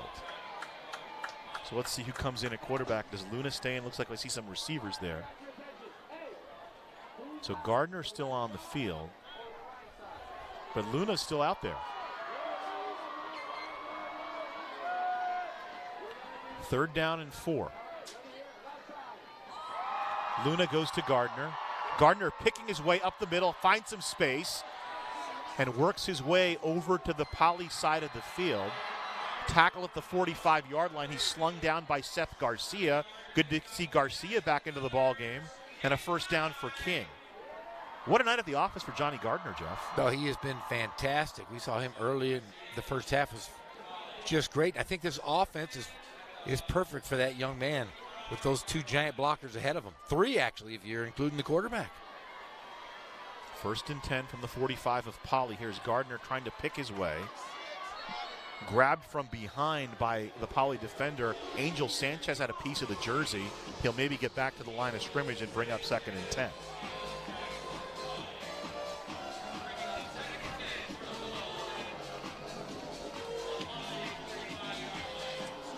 Well, I've been impressed by how King has played. Coach Mack was proud of his team last year. He said, we went 0-10, but I was proud of how they played despite their record. They stayed in, they fought in every game, and they were close in a bunch of games last year. There were probably about 3 or 4 games that could have gone either way for the Wolves as we tick down under a minute to play in the 3rd quarter, and a flag as the 2nd down play is initiated. You know, they lost 14 players to transfer over the summer. 6 were starters. Yeah, and a bunch of them are starting elsewhere. That's incredible for, Coach Mack and his staff to piece together and actually improve. I mean, this is a much improved King team. Well, how about this? You're an 0-10 team and people are still rating you. And I mentioned it to Coach Mack, and he just said, that's just part of the game now. I'm going to coach the guys who are here. I want to coach the guys who want to be here. So 2nd and 5 from the 40.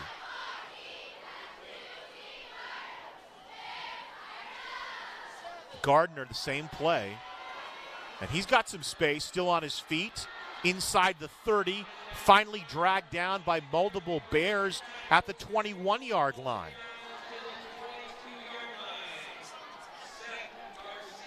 Looking like Ken Backdorf's calling the plays here, Jeff. I'm telling you, and like I said, he and Coach Mack worked together. They did. In fact, like I said, Coach Backdorf has gone to a few practices and kind of showed Coach Mack and his team some of his smash mouth football. And so with the lead, part of the reason they're having success running the football, but also after Poly has dialed up the blitz, they've been keeping it on the ground, and they've been working clock. So they have a 1-point lead. We'll go to the end of the 3rd quarter, and we'll toss it down to Nick Rice on the field. I believe he's got Michael West, who's the principal of Martin Luther King High School. Yes, he does. Nick, take it away. Gazal, thank you. Mike West, he is him in the flesh. 5 years as the principal of King. What's the experience been like with King and Riverside Poly in that matchup every year? It's always a great game. You see the crowd, you see the student enthusiasm on both sides. We are very, very friendly rivals, but we are rivals. Yeah, that's right. Each of us likes to win at all the things that we play, but it's a healthy thing. And so the principal's always done some things together to try to make things, a kind of a unique night. We like doing this game on Saturdays because it gives people in the community an opportunity to come out and enjoy a good, solid game. And tonight we have that. We have a nice, close game. Not only that, but a lot of close fans tight together. I mean, this is a packed house tonight. It's really great to see. Both sides have brought it tonight. The enthusiasm is electric. Both sides have DJs. The students are rocking it. It's a great atmosphere. Mike, let's get a win tonight, huh? How about that? Go King, beat Poly. That is Mike West, and he has got King looking very good right now, as currently we've got a 1-point game. Back to you guys. Hey, tell him I want one of those shirts. Those shirts are fantastic. I just need an XL. That's all I need. Back to action. King with possession. 1st and 10 from the Poly 22. First man through. And nothing doing. Sanchez getting down and dirty to stop the progress. I want to identify the up back. I believe the up back was Logan Hancock for King. Another look at it. He burrowed to about the 20-yard line, so 1.5 yards on the play. It'll be 2nd and 9. And Coach Mack moving the clock. His team's got a lead. A missed extra point is the difference. Both teams have missed PATs. As here's Gardner on 2nd down. Gardner slashing, lunging. Inside the 10-yard line, he's got a 1st down. And what a game he's had tonight. He's been such an effective player for King, and you got to give credit to the big boys up front for the Wolves. Nice block. How about the quarterback, Luna, with a block there? Great block. And I'll tell you what, though, when they've decided to go smash mouth football, they're pretty tough to stop. They're kind of getting in that rhythm, kind of figuring it out. I think it's kind of enjoyable because it's paying off in dividends for these guys. Nolan Reynolds, Juan Vargas, Nathan Hall, Max Whitehead, David Yorkman. I don't want to forget Brody Van Adder, the tight end, as well, doing some blocking. Don't ever forget Van Adder. They'll go full house again in the backfield. Gardner running that same play, surging up to about the 6, second and goal from the 6.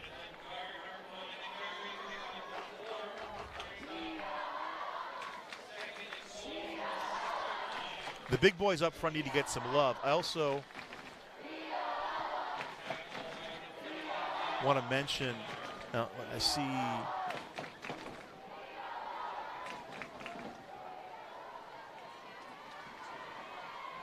do they have an extra lineman? It looks like they may have an extra lineman out. Almost that kind of double wing type look. Oh, Gardner runs right into Jacob Westover. So Westover, Johnny on the spot, stops Johnny Gardner. Stalking back, the helmet, the hair coming out of the helmet like old school. What do they call that in baseball? Flow. Flow. It's a lot. He's got a lot of flow. I don't have a lot of flow. I wish I did. You did at one point, though. I did have great flowing locks. I had Thor-like locks. Speaking of Thor, there's a player on the team named Thor. That's right.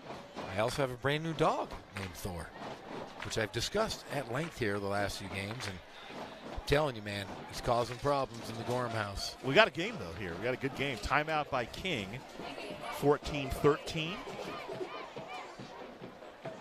Pat McCarthy, get a look at him there. McCarthy runs the offense. He was a defensive kind of guru in his time at Arlington, but he's flipped it over. His son Ryan running the defense, and he's running the offense here. But I was talking to him when I talked to him last year. He's like, I ran offense for many years. Yes. He ran offense when he was at A.B. Miller, and then also when he started at Arlington.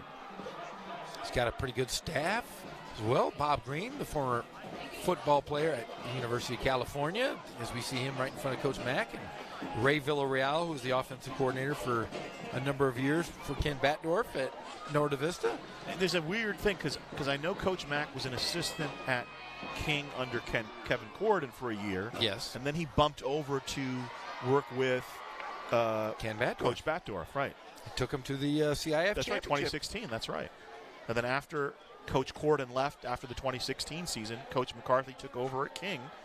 He's his third year at the helm. They also had Pat Meach. Remember, that's a familiar name. Where I think I saw it. Where's Coach Meach now? Coach Meach is taking some time off. Okay. 3rd down and 8. Coffer in. 50-50 ball into the corner. Incomplete.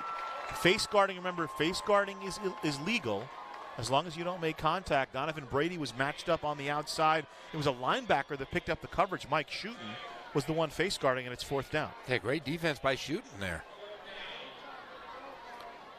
Another look at the play. Quick to develop.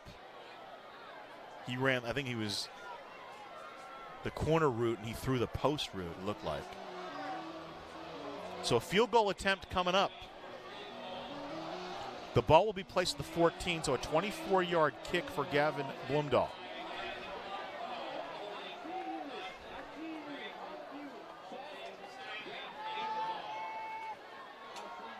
It's down. The kick is up. It's got the distance. Does it have the accuracy? And it does. 3 points for King. So with 9:32 to play in the ballgame, the first points of the second half on the 24-yard field goal from Gavin Blumdahl. Make it a 4-point game. Play some great defense. King could have a shot here. And King, remember, they chewed up some time off the clock. So 9:32, still plenty of time for the Bears. But King's defense has been their strength, Jeff, on the season. It has been, and I'll tell you, they've been phenomenal. We saw in that Great Oak game, Great Oak's very good offensively. I thought that King looked pretty good defensively in that game. You worry about them wearing down because they're having a number of two platoon guys. Reynolds a 2 platoon guy. Brody Van Adder's playing on both sides. Shalonic playing a little bit on both sides. And all the defensive backs, Tyler Smith, Donovan Brady, Drake, Dustin, and Devin Meza playing both ways. But they're rotating, so hopefully you're keeping them fresh. And maybe that's why they've been running the ball. Because now the defensive backs have been off the field, and they'll be able to play a little bit more fresh. Blumdahl, fresh off his field goal, will pooch it, and Brody Brown will come down with it at the 26. He'll just go down at the 28-yard line or so, and that's where Poly will start. Your city, your choice, your police chief. You can provide your input any one of these 4 dates, September 18th, 19th, 25th, 26th, as well as October 3rd. For more information on how to get your voice heard, go to riversideca.gov/RPD-chief. And you'll have an opportunity to provide your input to the city of Riverside in selecting a new police chief. Yeah, pretty progressive of Riverside. 5 days to discuss the next chief. Line is the 28. It's 1st and 10. Bobble, and falling on it is Bernie. Brody Van Adder was bearing down on him. Lost back to about the 24. Hey! We just got given these rival T-shirts by Principal West. Unfortunately, we should get a shot of him, so hopefully one of our camera guys can get a shot of the T-shirt. It's a pretty slick-looking T-shirt. I got it right here. I'm holding it up. You'll be wearing that on your gym workout in the morning, I'm sure. going to wear it when I get home, when I'm outside playing with my dog. 5-yard loss, so they marked it at the 23. Bernie on the roll. Throwing middle of the field, complete to Zach Ma. Ma's got a first down. He's still dancing. Still on his feet. Over the 40-yard line, finally wrestled down. Gets a first down. They're going to mark him over the 40 to the 41. 18-yard pickup on the play. And what a look at the T-shirt. Great job by Scott Brushes in the truck and our camera crew. Another look at that play. Bernie rolling and finding Ma. They've had success with that play 2 or 3 times. A couple of times they've hit Telemac with it, and this time they hit Zach Ma, but it's all going to come back a flag on the play.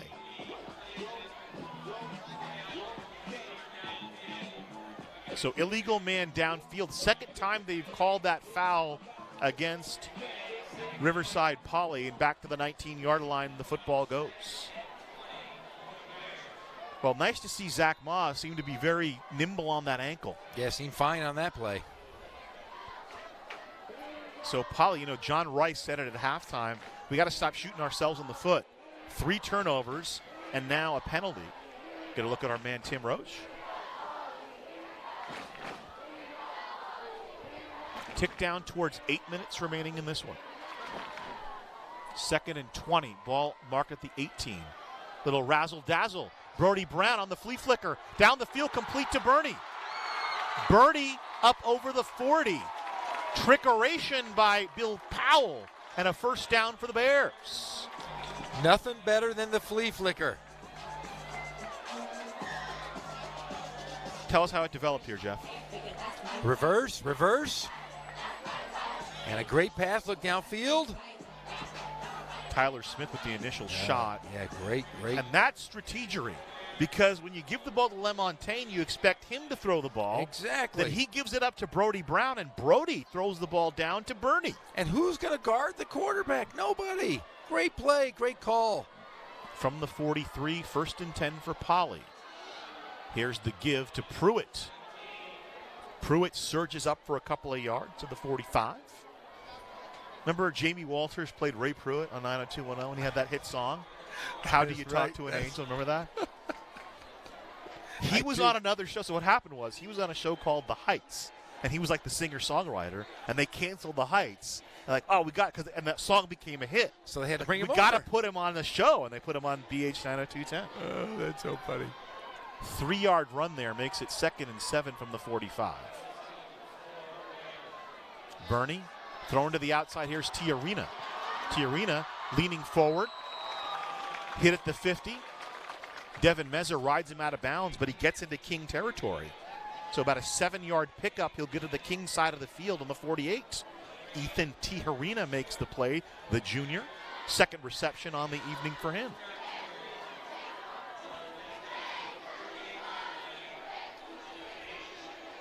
Clock ticking here. Clock becoming a factor in this rivalry game. Last year it came down to overtime. Here's the give to Serta.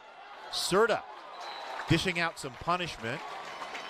Rolls up to about the 42-yard line.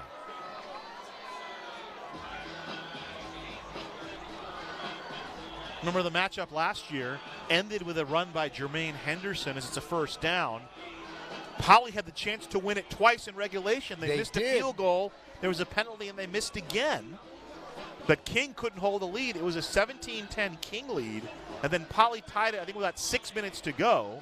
And it ended a 3-game win streak in this series as there's timeout on the field between the Bears and the Wolves. We have Bears and we have Wolves today, Jeff, so I thought I'd have some fun with it and talk about prominent Wolves and prominent Bears. And we got a shot of you riding the Bear earlier. We did.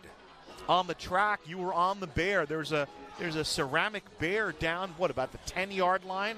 And you were on the Bear. But over the course of history, there have been some very famous Bears.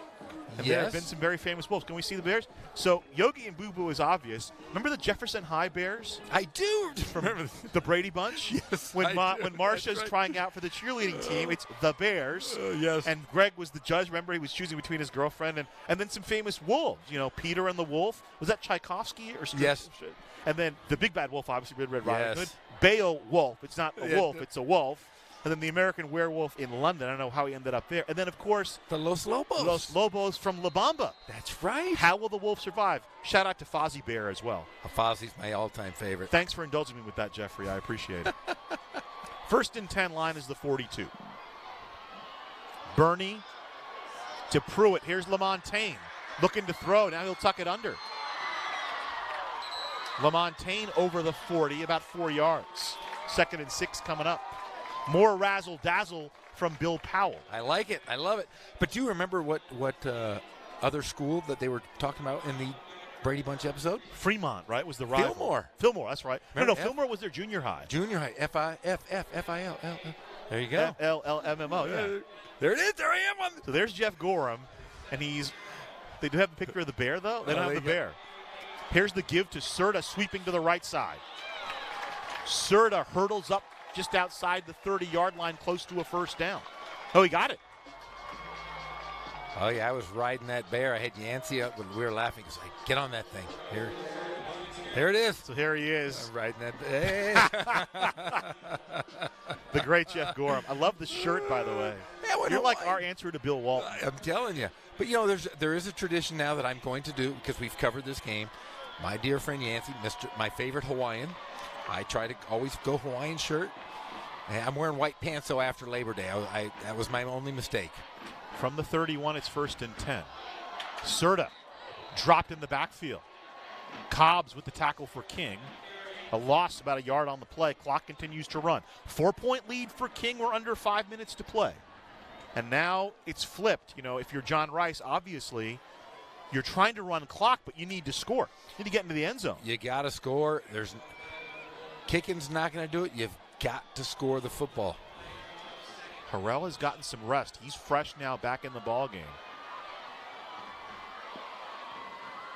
Tiarina to the near side. Play action. Comes some pressure. Here's Bernie. Taking what they give him. He breaks into the open field. Drake Dustin brings him down inside, just outside the 10. They mark him to the 11. A 21-yard run by Bernie. Quarterback, point guard, making good decisions, Jeffrey. Great decisions. His head is on a swivel, saw the hole, ran it up perfect. Like you said, you've got to put the ball in the end zone, and he right there is leading the force. Drive started back at the 28-yard line. They had to back it up a little bit a couple of times. Poly can get a first down at the 1, so it's 1st and 10 from the 11 for the Bears.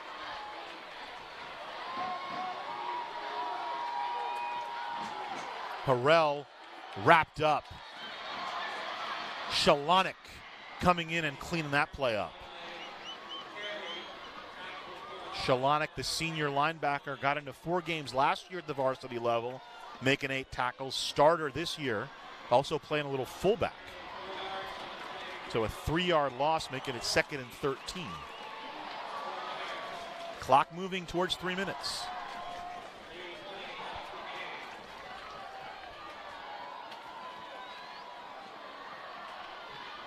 Three receivers to the bottom of the screen. Ma, Brown, Tiarina. LaMontagne split out to the far side. And offside whistled on King. We've had a lot of offsides on both sides today, Jeff. Yeah, that was definitely pretty obvious there as the defensive end was lining up past the football about a yard. Clock turning, under 3 minutes to play. 17-13, this rivalry game between King and Poly. Poly won last year. King trying to get back on the winning side. Bernie rolling right. In trouble. Escapes, but not this time. Down at the 15-yard line. Hot pursuit. To quote Roscoe P. Coltrane, and Bernie just couldn't get away. Right here, the big play of this game right now. 3rd and long. Great Reynolds defense. Combining with Shackelford there. There's big Nolan Reynolds.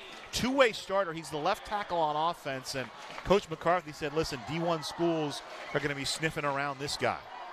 He's just a junior. In the engineering program at the high school. Great student. Was he a 4.0 student? Yes, great student. So 3rd and 17, you can get a first down at the 1 if you're Poly. Here's Bernie looking. He's got some room. Now it closes up. He sweeps to the left side to the pylon, into the end zone. Touchdown, Poly!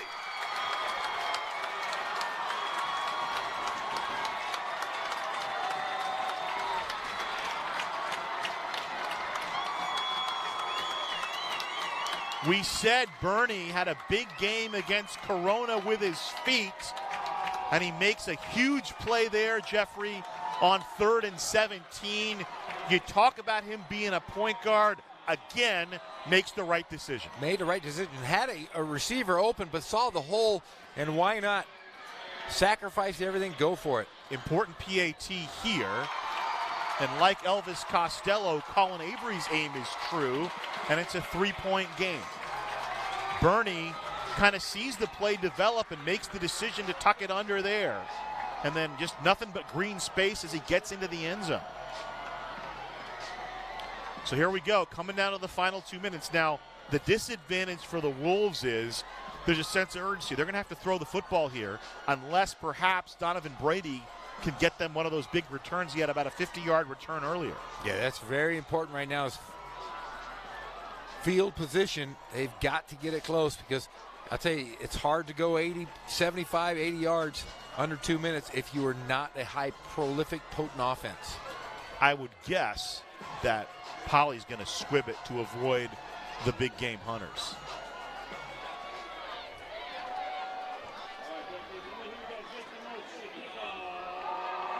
So Avery to kick with 2 minutes to play, 1:56 to be exact. Poly on top 2017. Squib kick to the left side, fielded and going right down to the 38-yard line. And we'll go down to Nick Rice. And speaking to John Rice and the Poly Bears coaching staff throughout the offseason and now during the middle of the year, they have established with the hitting drills and with the different renditions they have throughout practice, they establish a level of physicality, and they believe that over the course of this game, it has paid dividends as they ran the ball effectively to take the lead. Guys, back to you. Yeah, good point by Nick, because both teams have so many guys playing both ways. 6 guys going offense, defense for King. Let's see if that's a factor here in the fourth quarter. From the 38-yard line, 1st and 10, Coffer at quarterback. Coffer flinging the ball to the outside through the hands of Drake Dustin, incomplete.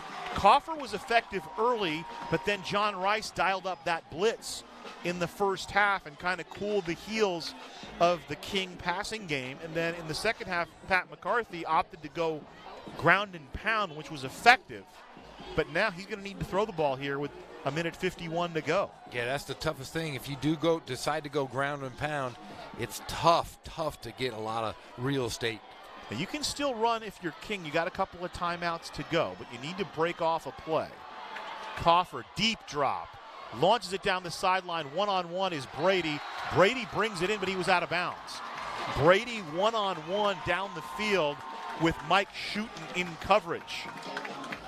Great play call, just a little bit outside, but a great catch by that young man. Well, and he's the guy that Coach McCarthy was talking to us about before the game, Jeff. So he's got Ingefa and Brady on the same side, a couple of guys who can go get the football. Blumdahl split out to the near side, and flexed out on the right side is Drake Dustin. Gardner, the lone man on the backfield. I wouldn't be surprised here, 144, 3rd and 10. If they're dialed up against the pass, maybe you call the draw here and use one of your timeouts. 3rd and 10, here comes the pressure. Dumping it to the right side. Ball is complete to Blumdahl to the 43-yard line. Clock continues to move. It'll be 4th and 4. So here it is. There's the ball game right here. Well, they've been successful on that reverse. Let's see if they can look into that, or they're going to have to air it out. Maybe a quick pass, try to get those yards. I think you got to try to get the ball in Brady's hands if you're not going to give it to Gardner. So Coffer looking to the sideline, and he'll adjust where Gardner is positioned. Watch Brady, he's in the far slot. Coffer to throw, pressure, steps up, and he'll go down. Pressure came from Angel Sanchez, and it was Jacob Westover that finished it off. Westover, the junior defensive end. Boy, that was a great defensive play calling by the Nobody open staff. down the field. Good pressure. No blitz there, straight 4-man rush. That was a coverage play.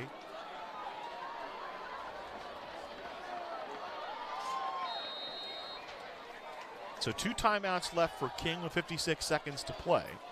1st and 10 for Poly from the King 38. Been a good one either way. Been a great game. Best one we've had so far on Riverside TV this season. It's because of you, Gazal. I don't deserve it. I'll take the credit, though. Here's Harrell running. They get a hold of his jersey, but he's still upright. Pounds inside the 30 to the 26, delivering punishment at the end of the run. Clock continues to move, and we'll get a timeout from King. Actually, it won't. The clock stopped because he had a first down. They marked him to the 26, first down. They stopped the clock to reset the football. And King's just going to let it run.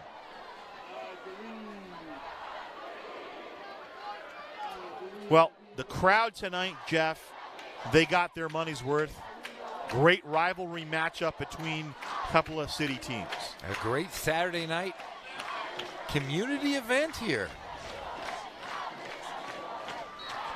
Kneel down from Bud Burney. It was Burney's touchdown with 1:56 to play in the ball game. On a 3rd and 17 play, he took the bootleg to the left side, got to the corner of the end zone, and the Bears come from behind a game where they trailed 14-0. They scored 20 of the last 23 points of the game. The last touchdown coming with 1:56 to play to a 20-17 win. The Bears now 2-1. The Wolves, who played valiantly tonight, Jeffrey, fall to 0-4.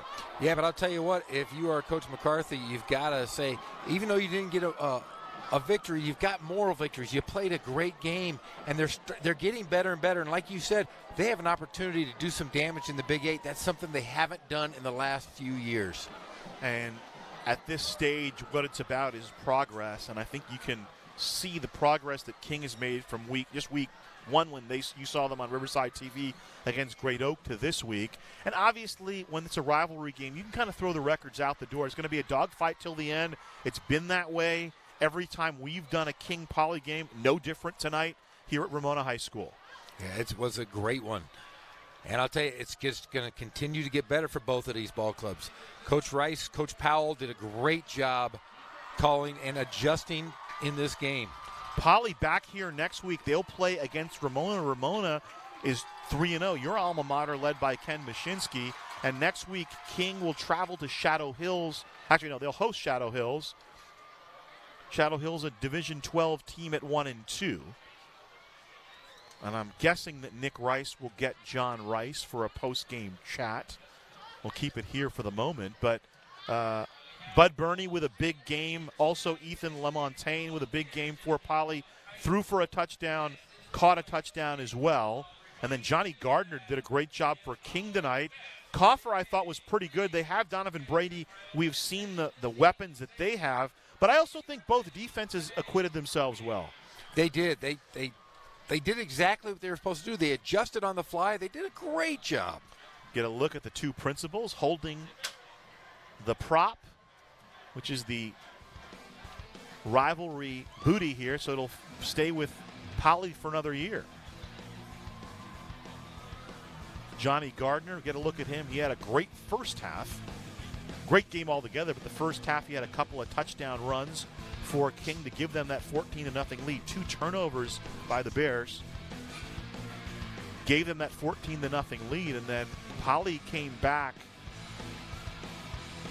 Here's a second turnover by Poly, the completion to Telemaque, and then the fumble, and then the Wolves ultimately were to able to convert that into a score as well.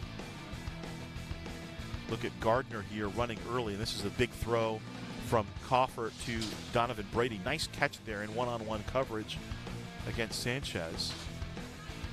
And then they went back to the ground with Gardner, who gets in for his second touchdown of the game to make it a 14-0 ball game. But then Harrell with some tough running for Poly. Burney gets this one out to Ma. Nice little gain here for Zachary Ma. And then this was Ethan LaMontagne slinging the ball down the field, finding Brody Brown for the touchdown to make it a 14-7 ball game. Poly again continuing to pound the ball between the tackles. Bill Powell running a balanced attack. Here's Harrell again. And then Bud Burney will find Ethan LaMontagne. Well, that's going to be thrown. That was Ma when he tweaked his ankle on that play. And now here's the second touchdown, which came late in the first half. Completion to LaMontagne with about 3 minutes to go till halftime. Makes it 14-13. The PAT was missed. Second half, Burney, again a completion to Zach Ma. Burney played extremely well. Left the game for a little bit because of injury. Here was the big trick play. Brody Brown getting the ball down the field to Burney making a reception, setting up that last drive. Another look at that play. The flea flicker. You can always have more looks at a flea flicker. And then another completion to Tiarina, second touchdown. Let's throw it down to Nick Rice. He's standing by with head coach John Rice of the Poly Bears. And here's the final touchdown run that sealed the game for the Bears with 1:56 left to play. Nick Rice, take it away. Hold on a minute now. Thanks, Gonzalo. Here with John Rice, the winning coach for the Poly Bears. It's got to feel pretty good. I had talked to you at halftime that you spoke about the mistakes, some of the miscues you made in the first 24 minutes, and those mistakes appear to be corrected in the second half. Yeah, but we have to give credit to a real tough King team. That was a dogfight. That was a well-coached team that had no quit in them.